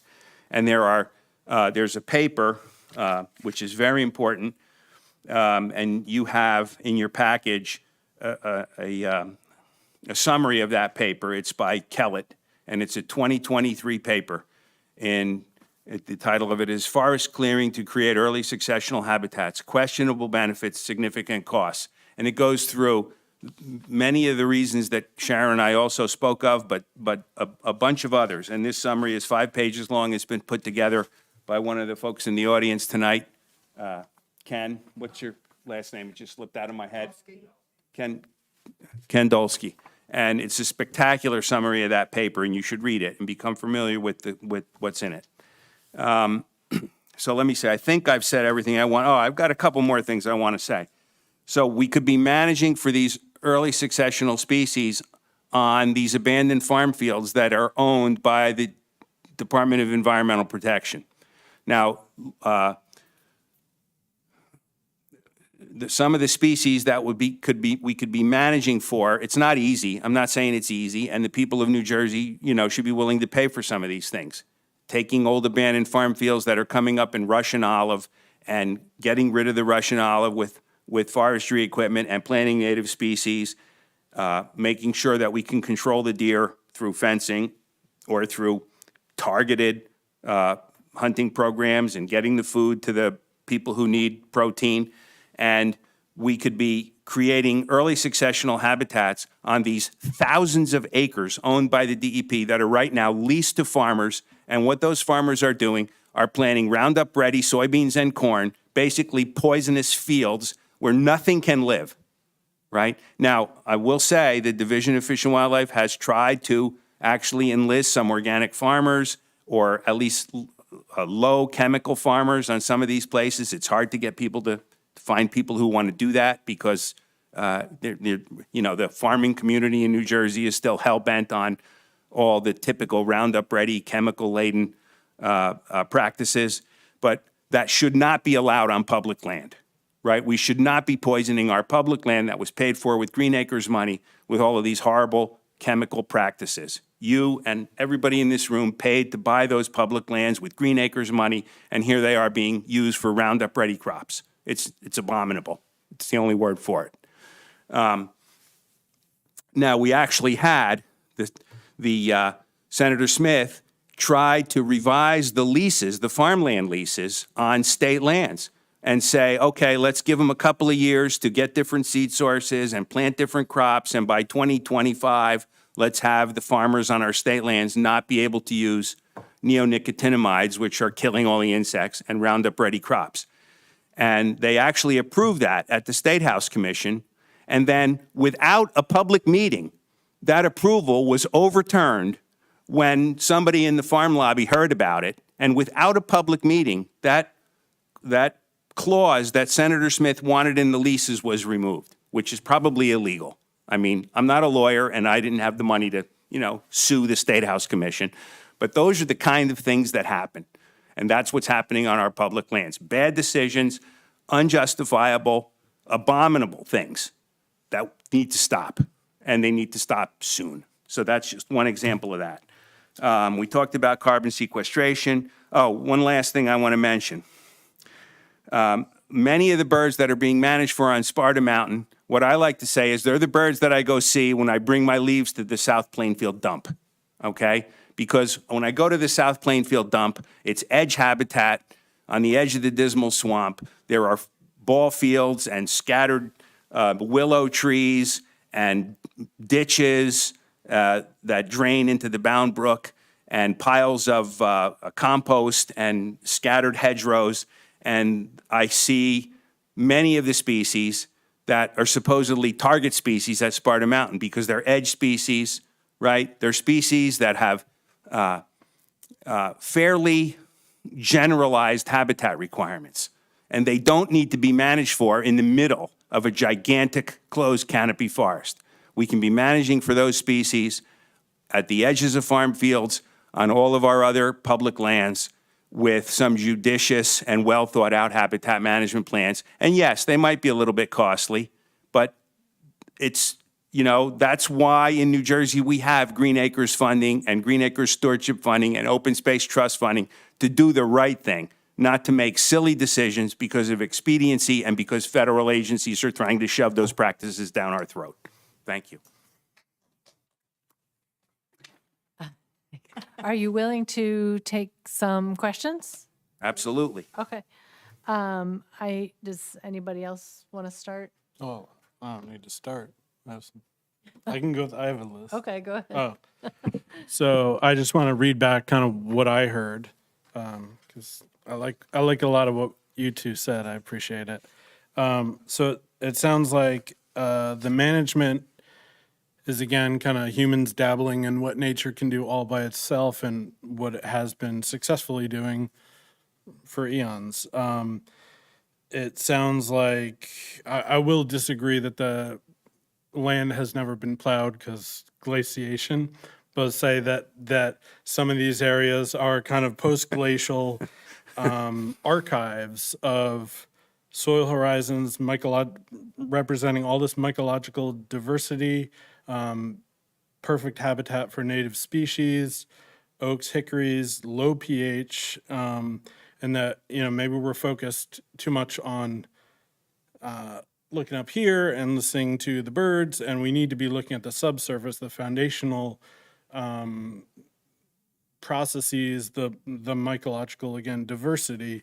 You hit the carbon sequestering. I had a question about, why can't we just let the trees fall? You've pointed out emerald ash borers, fires. We don't want to talk about those, but, you know, these provide already limited light gaps. They provide these habitats for important species like bog turtles, barn owls. We know how very important our water supplies are, and this provides for that.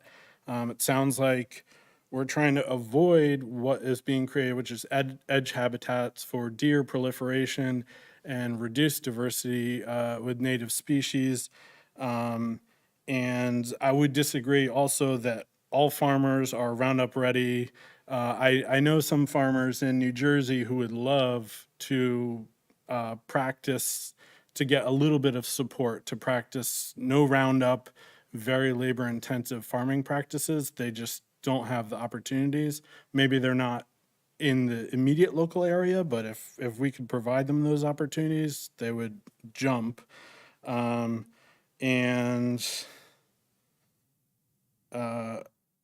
Yeah, anyway, I just want to kind of go through what I heard, which wasn't, there's more, but I appreciate you guys bringing it up because I think it's a great counterpoint, and I kind of don't know. I guess I can't say, but it sounds like there's a case to be made for managing through not managing, as well as managing through more effective variable, kind of smaller scale managing in certain pockets. And I guess since the mayor's here, I would ask, I don't know if it's appropriate, if the governing body might entertain, because what I heard also was that it seems like there's frustration in the documentation that you've been provided for this wildlife management area and the practices going on specifically in Sparta Mountain. And I think it would be helpful for those of us in Sparta who are concerned about this to request, you know, maybe again through our governing body, can we get a very detailed kind of processes and procedures of what exactly they're doing, how they are arriving at these censuses, and, you know, maybe we can still work with them, you know, keep those jobs, but kind of retask them into more thoughtful approaches. Does that sound okay? I just want to emphasize that we would support any kind of habitat management projects that don't involve removal of wood from the forest. There are lots of things that can be done to tweak habitats, to provide microhabitats for the different rare species that are really at risk, and we would support that. We just don't feel it's necessary to assume that the only way to manage a habitat is with the use of logging. Well, yeah, and last thing, and I agree with that, and I appreciate that. And one thing that you said too that I hadn't even thought about was that the logging trucks are basically, we're rolling the dice. They're acting as these active vectors for bringing in things on their tires and the trucks, aside from the hazardous materials that are leaking out, the oils out of the trucks while they're sitting there.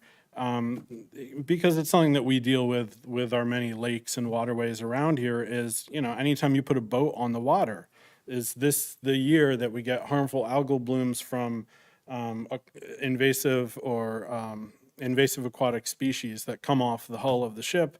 So, you know, part of that processes and procedures is what kind of cleaning procedures are they doing? And, you know, is it adequate? And I know we heard about kind of gravel paths but beyond that, anyway, thanks. Any additional questions? Okay, I had a question.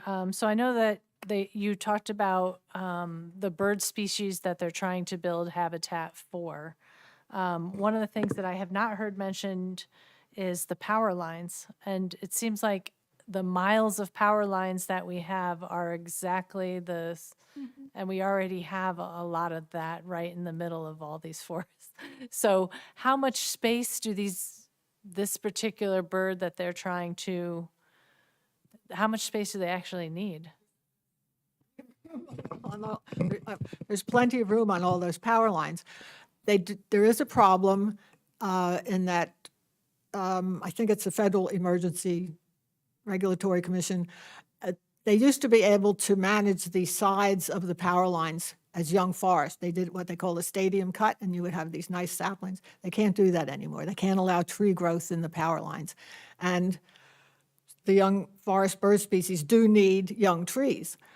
So another thing we asked them to do was, okay, if you must cut, can't you cut adjacent to the power line? Just expand the opening of the power line into the forest so that you're not putting a big 20-acre hole out in the middle of the forest.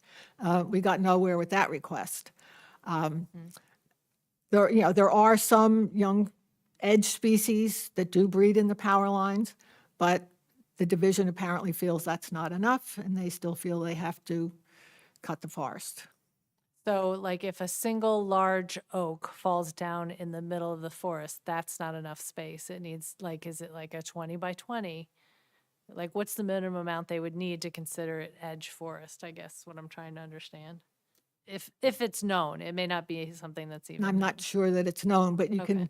can, many birds will come into probably, smaller than 3-acre areas that are caused by, not a single oak coming down, but, Sandy brought down multiple areas. You need a reasonable area. The fires have covered, hundreds of acres.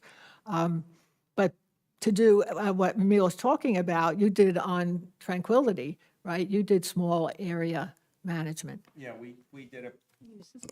We worked with the Division of Fish and Wildlife about 10 years, maybe 12 years ago to up in Passaic County Park land to do a no wood removal project for golden wing warbler, and just by girdling trees and creating openings in the forest, and it worked.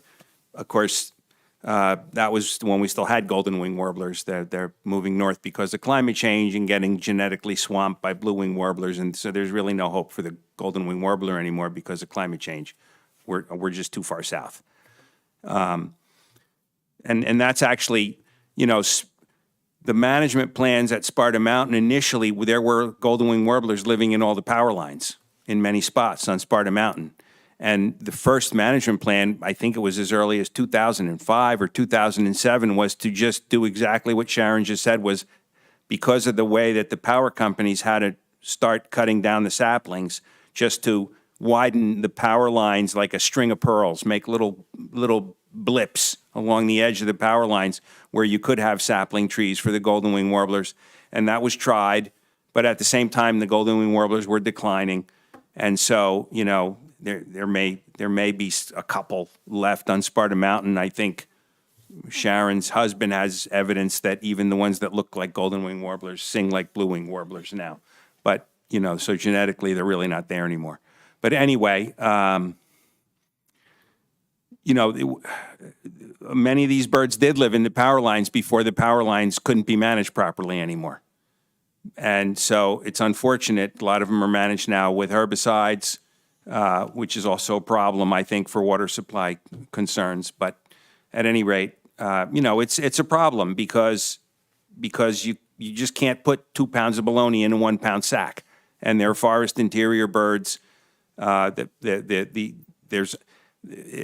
whole thing has switched from let's manage for golden wing warblers to let's manage for young forest species, and also that these deep forest species need to traipse their young through the early successional habitat in order for them to be successful, which I'm getting overcomplicated now, but just bear with me. A couple of radio transmitters were put on baby birds that are from forest interior species, and those birds, and that was done in places where big logging projects occurred in other parts of the eastern forest. And so when the wood thrushes fledged, the ones with the radio transmitters did spend some time in the logged over areas. But they didn't do the control study of what do wood thrushes do in a forest that doesn't have any logged over areas, right? So if you go to a forest that has no logged over areas, maybe those same baby wood thrushes, if they had radio transmitters on them, you'd find them going to where one oak tree fell down, where there's a little bit of extra sunlight. These are all tropical birds. These are all long-distance migratory birds that evolved from tropical species. And in the tropical rainforest, it's well known that the canopy, the forest interior species go to the canopy gaps during certain stages of their life cycle, and you just need one tree to fall down to serve that purpose. So the idea that forest interior birds need 20-acre clear cuts is completely ridiculous. The studies have not been done with proper controls, and I don't know how they got published, frankly. So that's can't use forest interior birds as an excuse to create 20-acre logging patches. That's just bad science. Now, there are these early successional species that need these young trees. We agree. And we want to make that habitat without removing wood and doing so much damage to the future forest and hurting so much with the carbon sequestration. The other thing that's happening, which I just want to get back to the deer for 1 minute, some of the first cuts on Sparta Mountain blew right through the phase of the habitat that they wanted it to be. In other words, they wanted to do the cut and then have young trees come up and some shrubs come up and have that successional stage last for 10, 15 years. Well, because the deer don't eat the birches and the maples, those gaps immediately got filled with fast-growing pioneer species that blew right past that stage that they wanted, and they never got the habitat that they wanted for more than a year or two. So all that work for a tiny little blip on the radar screen, it's not worth it. Now, also, one last thing I want to mention. If you go to Weldon Brook and Berkshire Valley, there were cuts done in Berkshire Valley in the 90s for rough grouse, the same kind of cuts. And every one of those cuts, the oaks have not regenerated. It's mostly nothing but birch and maple and a few other pioneer species. And the understory is mostly invasive species or the most common weedy understory native species. And if you go into the surrounding forest, you have all these beautiful herbaceous plants and things that belong there. So and it's because of the deer. Those projects are not working. If you look 20, 30 years after the project was done, they're not getting the results. And nobody ever goes and talks about the projects that are 30 years old that have failed, and that's statewide. In the Pine Barrens, every place. You can go look at the projects that are 30 years old, and they're a mess. So, and I've been to all of them for the last 45 years. So you highlighted the fact about the invasive species coming in. Can you just reiterate for the public some of the benefits of leaving the trees standing and girdling them that you've seen in your other projects?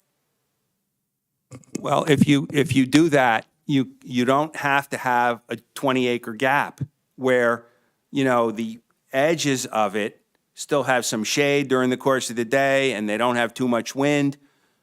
But out in the middle of a 20-acre clear cut, you basically have completely different non-forest conditions. And the results that you get out in the middle, away from the edge, are generally not what you want.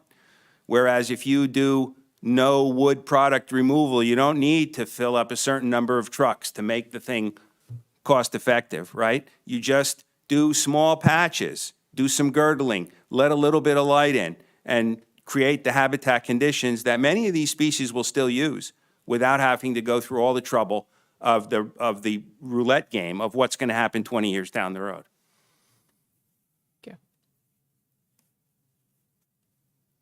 All right, I want to open it up. Any other questions from the public or anyone else in the room?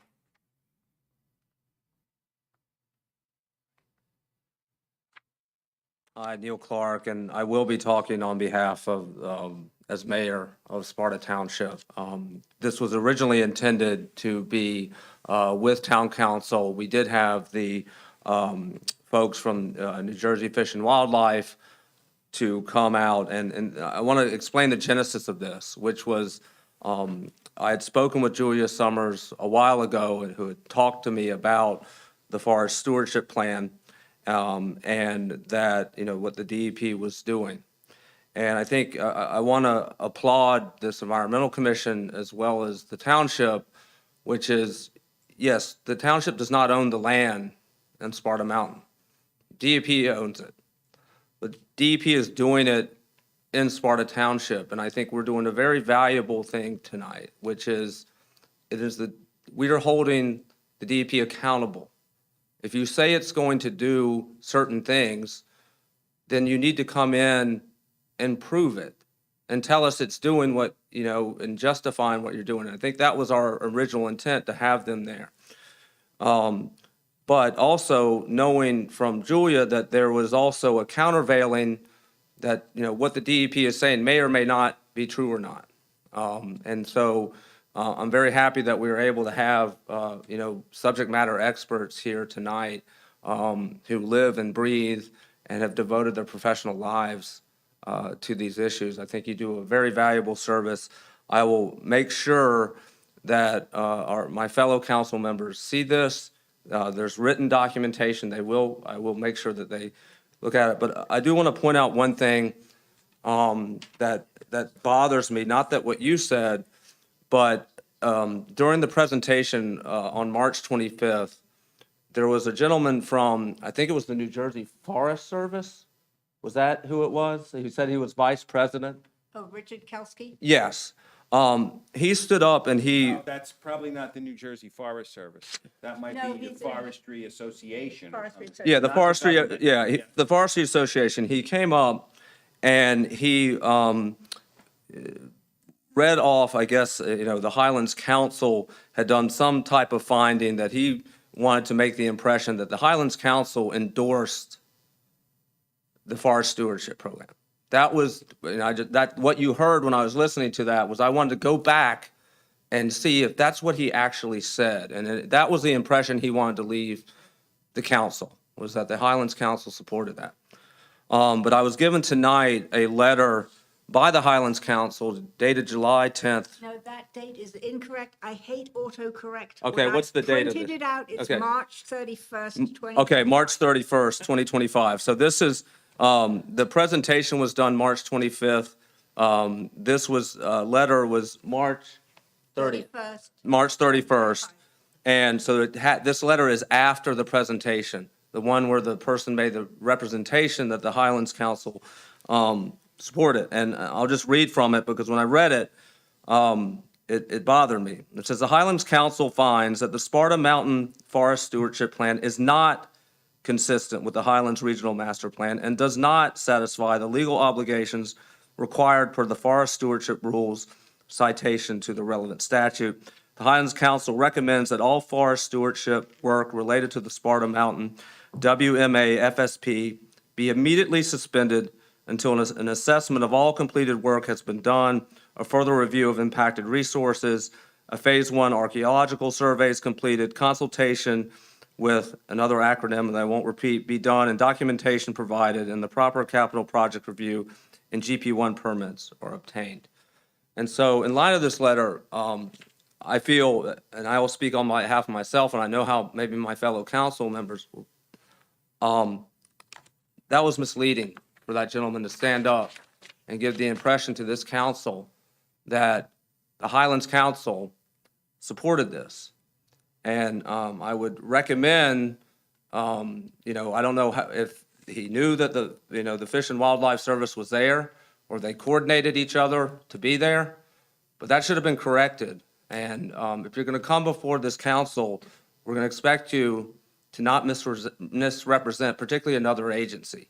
So I'm particularly bothered by that. And just my general comments, I couldn't help but, as I sat there, I'm an antitrust lawyer by trade, and we have this analysis in antitrust law about, it's called the least restrictive alternative, right? Because a lot of time a monopolist will say, I have to do this anti-competitive act because that's the only way I can make the market competitive. And what you do is you say there's other least restrictive ways that you could have done this. And so when I hear what's going on, when I hear Dr. Bove speak, there's more least restrictive ways that you can allow this early habitat species to exist without clear cutting or old growth forests.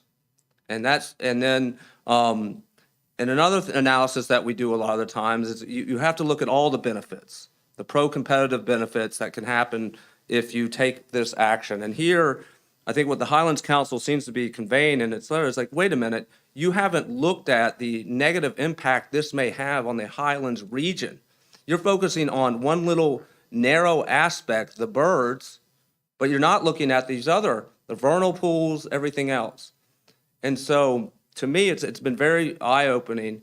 And And I think that, what our council will need to consider is what further follow-up that we want to have with the DEP. And in particular, the statement that was made that appears to me to be a misrepresentation of the Highlands Council's position. So again, I want to thank the Environmental Commission for this opportunity. I want to thank Julia for bringing this to my attention. I think we've done a valuable public service tonight, and it really is our duty to hold our state agencies accountable, because if our townships won't do that, I don't know who else will. So tonight you did a very good service, and I want to thank you. And I want to thank, the folks here who, devoted a lot of their time and energy to this, and I want to give them an opportunity to speak. So thank you. Yeah, no, I've opened it up to whoever else would like to speak. Can I just say one thing before everybody else speaks? Because the mayor helped remind me that I want to make something clear. When I was talking about all the chemicals being used on Green Acres lands, I was only talking about Green Acres lands. What a farmer does on his private land or her private land, if they're within the law and they're using stuff according to the label and legal stuff, that's what they want to do. That's what they're going to do. I'm talking about on land that we own, right? And whether or not anybody should be using those dangerous chemicals on land that was bought with Green Acres money. And my opinion is it should not be allowed. Thanks. Thank you. Hi, I'm Sylvia Salone, Executive Director of New Jersey Forest Watch. I am also a member of the Natural Heritage Committee with the Highlands Coalition. And I just want to thank the mayor. I also am a Sparta resident. So when the logging started happening on Sparta Mountain, this was something that I never thought in a million years that I'd be fighting, if you will, deforestation in the most densely populated state of New Jersey. But here we are. And so I just want to, again, thank the committee as well as our council members, because this is an important issue. As you heard tonight, there are a lot of issues, the negative, if you will, impacts that what's been happening on Sparta Mountain. We can't turn the clock now. And so I'm going to go over a couple of things because, for example, since the introduction of our group, we've been documenting a lot of the soil degradation, the increase in invasives. You heard about the video that the Highlands Coalition was able to publish with Sharon and myself. There's an increase in ORV activity. This is something that the DEP doesn't want to talk about, but it is a huge problem, a huge issue. With all the logging and the new creation of roads, now you have ATVs and other vehicles coming in, further destroying and degrading Sparta Mountain, which, by the way, is a high conservation value forest. When the first plan was written in 2017, or the current plan, I should say, in 2017, Sparta Mountain was deemed a high conservation value forest. And why is it that we have an organization who's degrading this forest? The Young Forest Initiative is truly a sham. You will see in this peer-reviewed journal article by Kellett et al. That it is a well-orchestrated story, if you will, and platform. In fact, I'm just going to read a little bit of the summary, and it says, a campaign is underway to clear established forests and expand early successional habitats, also called young forest, pre-forest, early surreal, or open habitats, with the intention of benefiting specific species, coordinated by the federal and state wildlife agencies and funded with public money. Yes, we are being asked to fund logging after we have set aside these lands. This is wrong. It continues and says, coordinated with federal, state wildlife agencies, funded with public money, public land managers work closely with hunting and forest interests, conservation organization, land trusts, and even private landowners towards this goal. Now, what's interesting is that what you heard tonight is testimony. None of us receive any type of financial incentive for wanting to create habitat on forests. And so what's interesting, you will find, is those that typically, want to see these type of projects also have a financial motive. And that's another thing that Jennifer Derricks at the last meeting was very careful in asking some very specific questions about the funding element to the Young Forest Initiative. But as we know, we're in a climate crisis. And what's interesting is that this document, the summary, will say that herein we provided discussion of early successional habitat programs and policies in terms of their origins and context of historical baselines with respect to species, ranges, and abundance, and as they relate to carbon accumulation and ecosystem integrity. Taken together in the face of the urgent global crisis in climate, biodiversity, and human health, we conclude that public land, forest, and wildlife management programs must be reevaluated to balance the prioritization and funding of early successional habitat with strong and lasting protection for old growth and mature forests. Going forward, we must ensure far more robust, unbiased, and ongoing monitoring and evaluation. After all, our highlands forests also is where 70% of the state acquires their water. And so you may not know this, but our group has Oprah documents. There is now a new plan earmarked for Sparta Mountain, where they're accepting bids, looking again at going through this, Swiss cheese approach.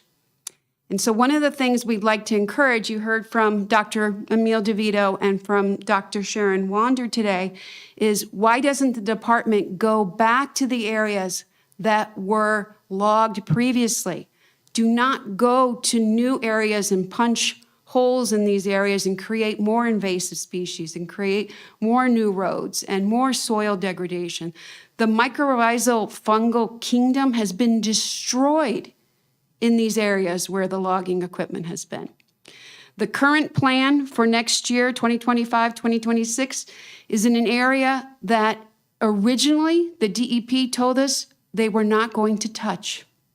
And it is way beyond, it's called 18B, but it is an area that is in a steep slope, ravine area with incredible species like the red-shouldered hawk that need the intact forest canopy, the state-threatened barred owl, and yet they're picking this area. It is the wrong place to go.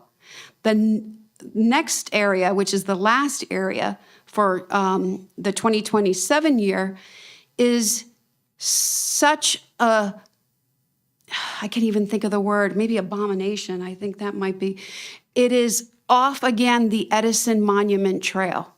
And for those of you who live in Sparta, if you haven't been on that Edison Monument Trail and seen that devastation, by the way, the video that the Highlands Coalition was able to record was recorded off the Edison Monument Trail. And you'll see now all of these invasive species coming in. And now what the department wants to do is go into the beautiful intact forest that's immediately, sort of to the left of that Edison Monument Trail. No. The definition of insanity is doing the same thing and expecting different results. And that is exactly what has been happening on Sparta Mountain.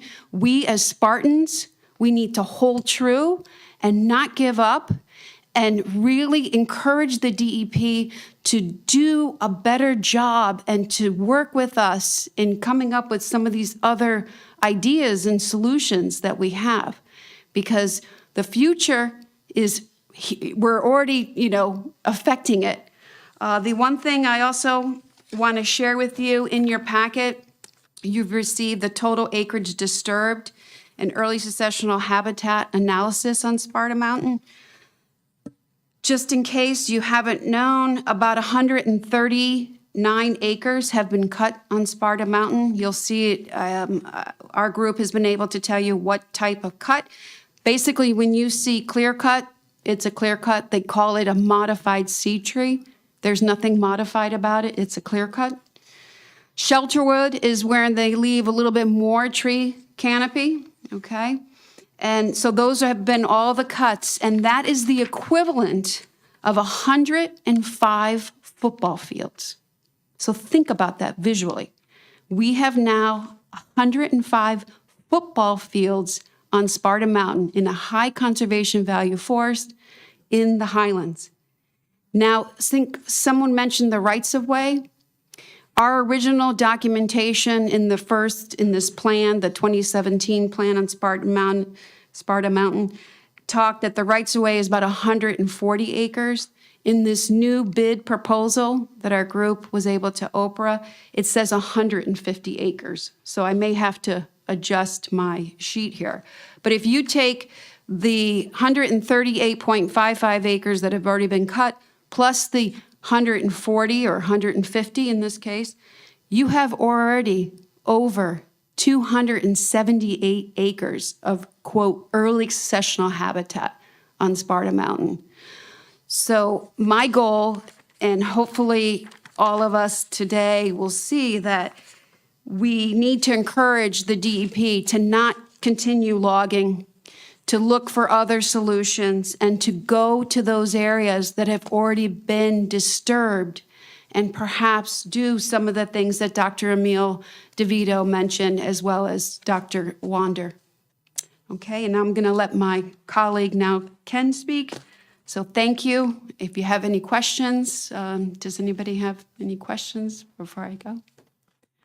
Okay, thank you. Thank you so much. I've seen the invasives. Yes. Yeah. Okay. Good evening. I'm Ken Dolsky, and I'm the Vice President of New Jersey Forest Watch. And after you heard all about the problems, I'm going to tell you what you can do to fix this mess.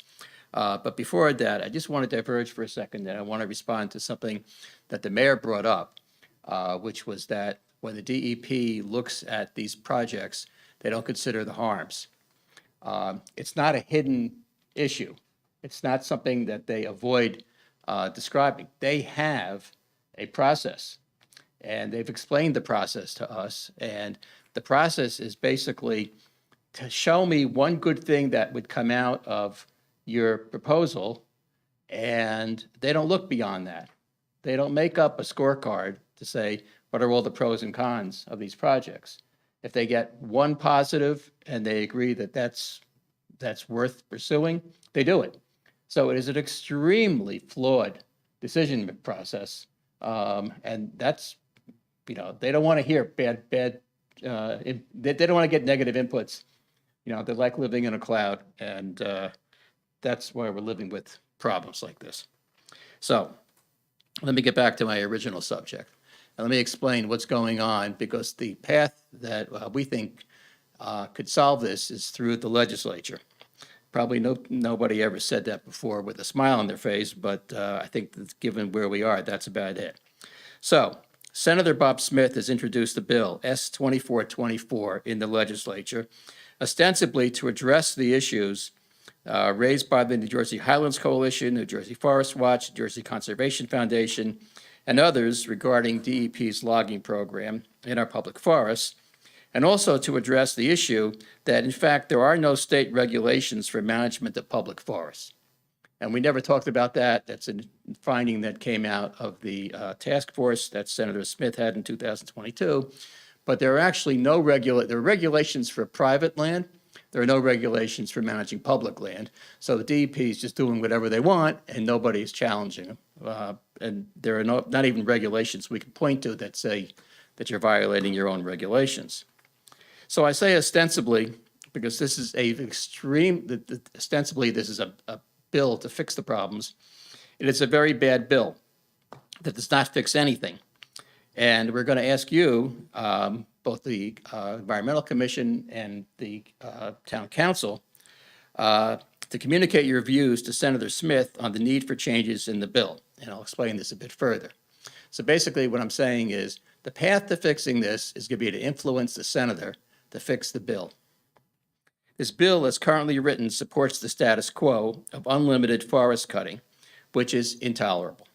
It allows logging to continue under the guise of the creation of forest stewardship plans that are approved by the DEP. Of course, without passage of a bill, the status quo will also continue, and there will not be any regulations for management of public forests. So we do need passage of the bill if we're going to address the problems caused by logging. We just need a good bill, not a bad bill.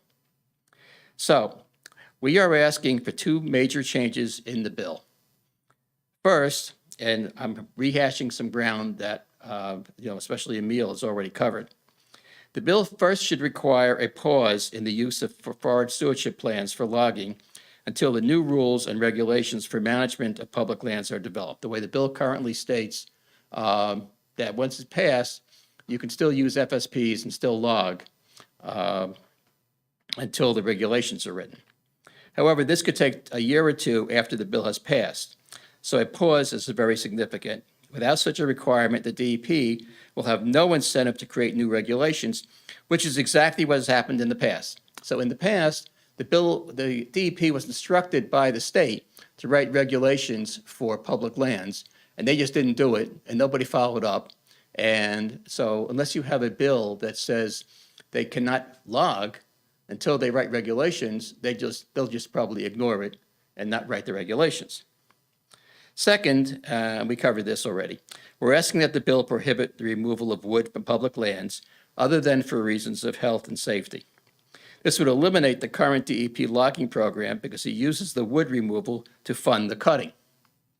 Right? So the reason they cut 20 acres or 10 acres is because they have to bring in a logger, and the logger isn't going to find it worth their while to take less than 10 acres worth of wood. And that's the reason they don't go back to any of the existing areas that they've cut, because there's no valuable timber there, and the DEP doesn't have any money to go back and and fix those areas to become early successional habitat. So if you say you can't remove the wood, there goes all the revenue that the DEP needs in order to log.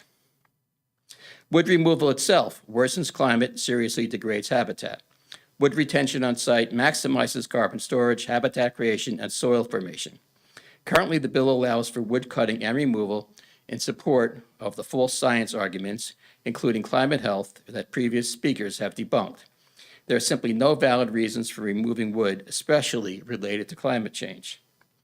These two changes would fix most, if not all, of the issues of climate and environmental harms, including damages to water and soil quality from the current DEP practices. If the DEP can demonstrate that it is still important to create additional edge habitat for certain songbirds, they can do it by girdling for a few trees in a few areas, creating those small areas. There's absolutely no reason to remove 10-acre swaths of forest when girdling can accomplish the same goals in a much less destructive manner. And the DEP could probably afford to go out and have somebody girdle a few trees. Now, Senator Smith's bill, and this gets, a little wonky, has not been before any committees, and Senator Smith has not himself indicated that he plans to move his own bill. When we originally spoke to him about it in late winter, he said he was going to do it in the spring, and we bombarded him with a lot of these science arguments that you're here to hear tonight. We bombarded him with the Kellett piece, and then he kind of changed his mind, and he said, I'm not sure what I'm going to do, and basically maybe I'll do nothing. So we don't know what for certain that he's going to do, but one of the risks is that he might decide to push this bill during lame duck session after the election. That's a period, as we all know, when the worst things happen in the legislature because they have a ton of legislation to pass and they have minimal oversight. So assuming that he might be thinking of something like that, what we need to do is put as much influence him as much as we can, and put as much leverage on him to change the bill with those two changes and pass a bill that'll make us happy and will fix the problem about the ongoing annual logging. If we pass the current bill, it will be an absolute tragedy. Its bad policies will be virtually irreversible. We need a good bill with the two changes I described, and we need it this year. So what we do, we welcome the opportunity so what we would like you to do, and we'd be happy to speak to members of the council or anybody else, is to have you send one letter or maybe two letters to Senator Smith stating your position on the bill, asking him for those two changes, and saying with those changes, you would support it. And we'd be very happy to draft letters for you to make that statement to Senator Smith.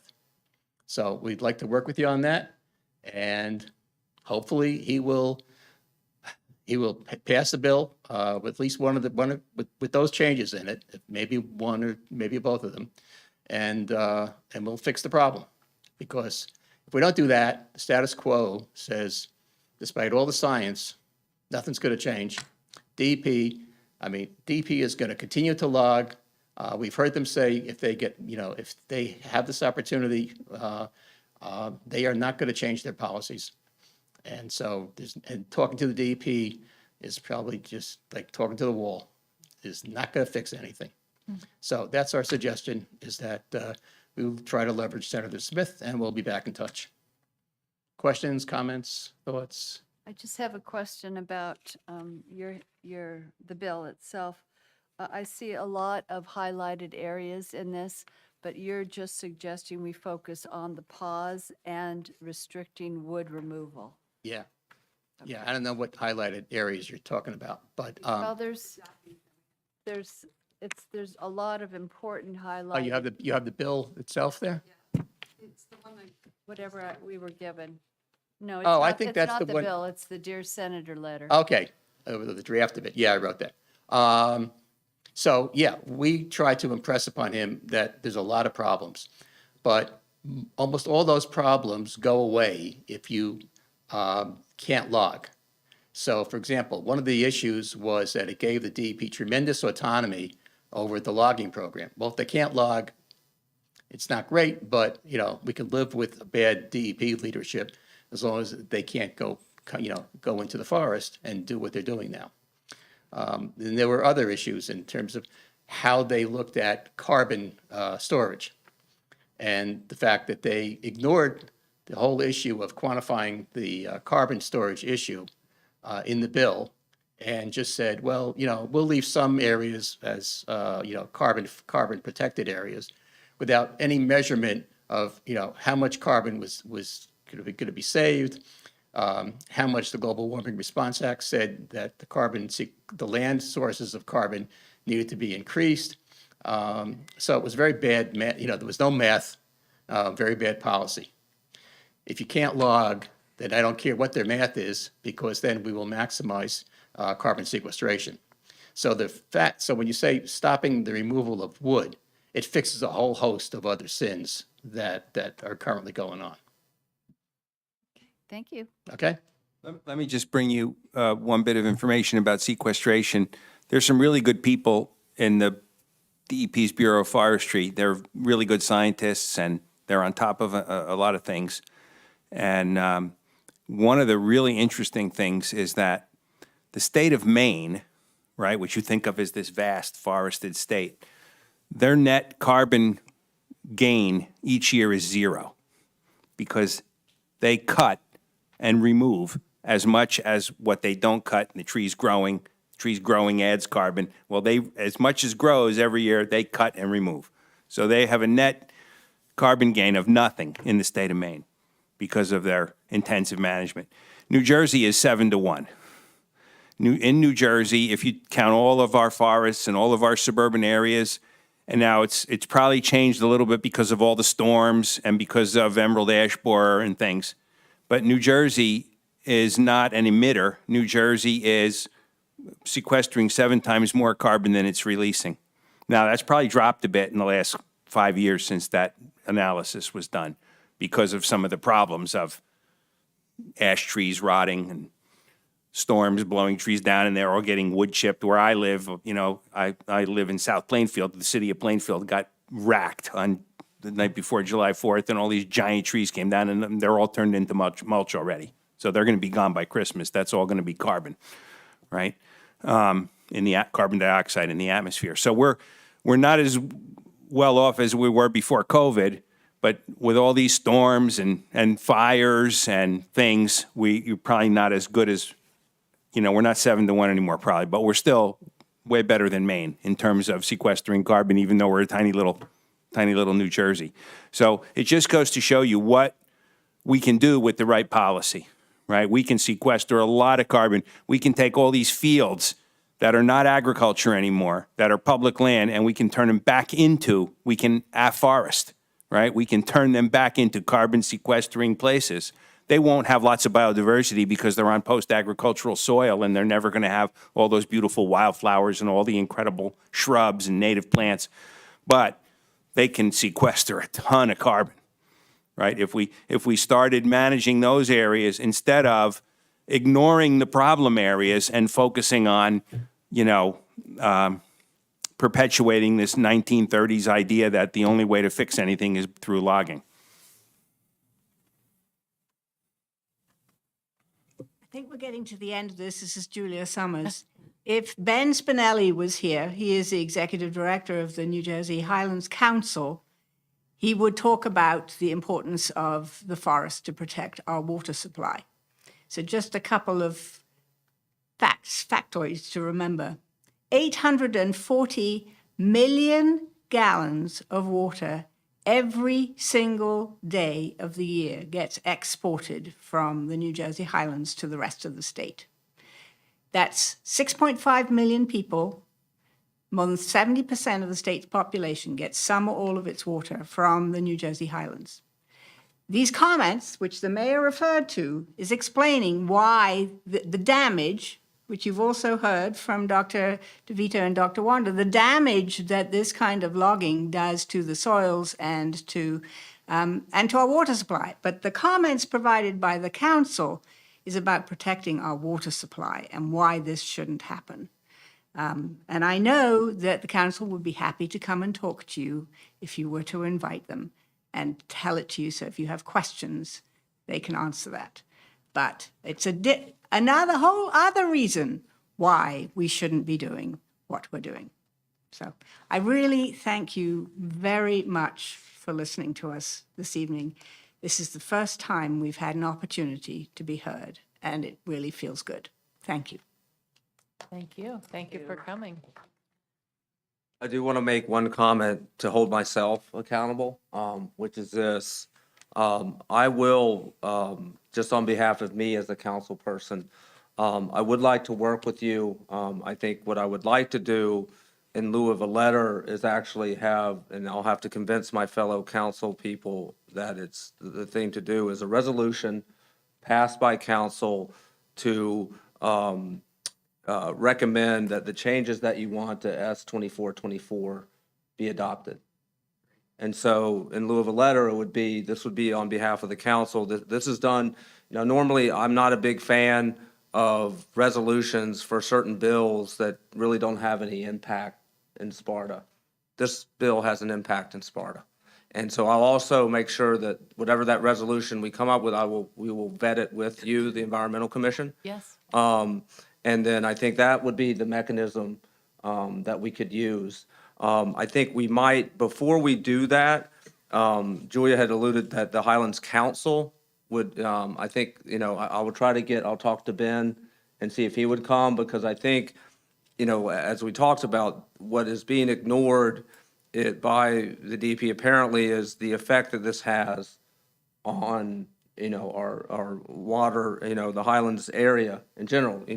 If we're just focusing on a particular type of bird, maybe that works, but that's putting blinders on, in my opinion. And we need to look at the entirety here. And, this doesn't seem, at least in my estimation, this forest stewardship plan if you look at it from a pro-ecological perspective, generally speaking broadly, it seems that it's not advancing that. Now, if we're only focusing on one narrow part of it, maybe it is, but to me, why would you focus on one thing if it's going to have a bunch of detriments on the other side? You have to look at it in toto. And when you do that, the forest stewardship plan, in my estimation, not speaking for my other council members, doesn't seem to be advancing a general ecological purpose. And the detriments outweigh the benefits. That's my opinion. Thank you. I have an opinion. All right. That ends the presentations that we had. Can I, this? Yeah, go ahead. So, no, I'm just wondering if environmental could kind of consider a memo. I mean, like when we talk about development, the standard, I think, working theory is you should develop a brownfield. You should, instead of pristine land, right? You should redevelop a brownfield. What I'm hearing is we're cutting down, removing, destroying subsurface, pristine subsurface, primeval subsurface to create early successional habitat. So it's kind of another thing, like brownfield to development, agricultural to agricultural or early successional, and then our forest should just be untouched. I don't understand, and then I don't understand if we've cut all these holes in the forest, we should be remedying, because I saw several holes that didn't develop into what was promised. So they should go back and develop those. We shouldn't just be scraping more up and losing more of that hard-won, diverse 11,000-year-old history. We shouldn't just be giving up on it so quickly. So I don't know if there's anything that we can do on environmental. I know we're just advisory, I but know, but I think Neil mentioned we'll talk about Okay. working on a resolution together, and I think we can think on before the next meeting what else we could do and go from there. okay. All right, I do want to move on though, because we are definitely getting late. All right, so the next thing is public comment, but I think most folks in this room have already asked their questions or made a public comment, so I think we'll move on from that one. I'm going to skip reports tonight, if that's okay, or maybe just touch on anything that's super urgent. Anything? Planning board didn't have their meeting last. Okay, no planning board meeting? The master plan subcommittee, the environmental commission itself is one of the stakeholder groups, and I'm tasked with running a focus group meeting, which I'll be reaching out, and we'll try to get a meeting scheduled for sometime after July 20th. I believe that's the date. Okay, So. sounds good. Yep, okay, yeah. Thank you. Go ahead, of course. We're Nope. dismissed. Nope, we're good. Thank you so much. Yep, Thanks. of course. Thank you. Thank you. Thank you very much. Putting up with us. Sorry about the confusion. No problem.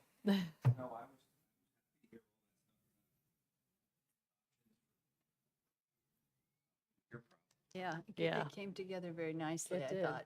Yeah. We do need to do both those things. All right. Unfinished business. Sustainable New Jersey certification. Any highlights at this point?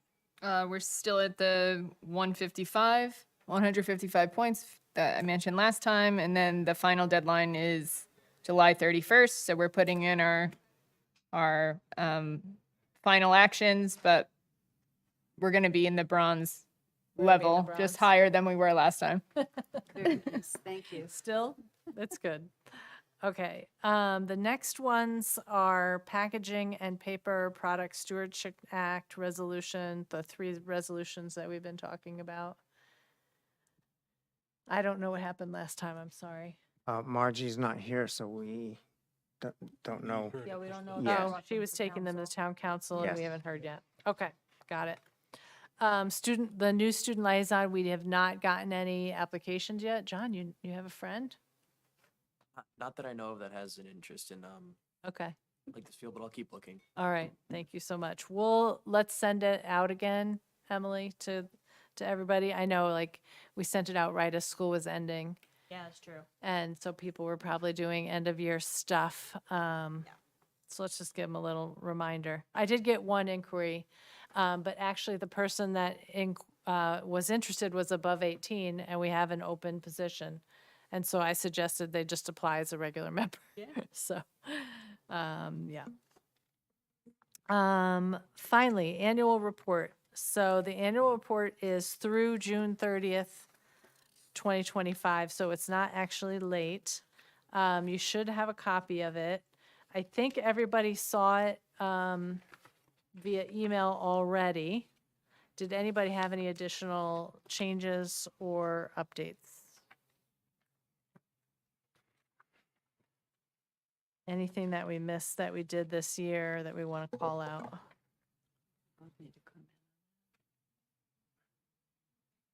Did you make the change that Barbara had requested about the tree ordinance update?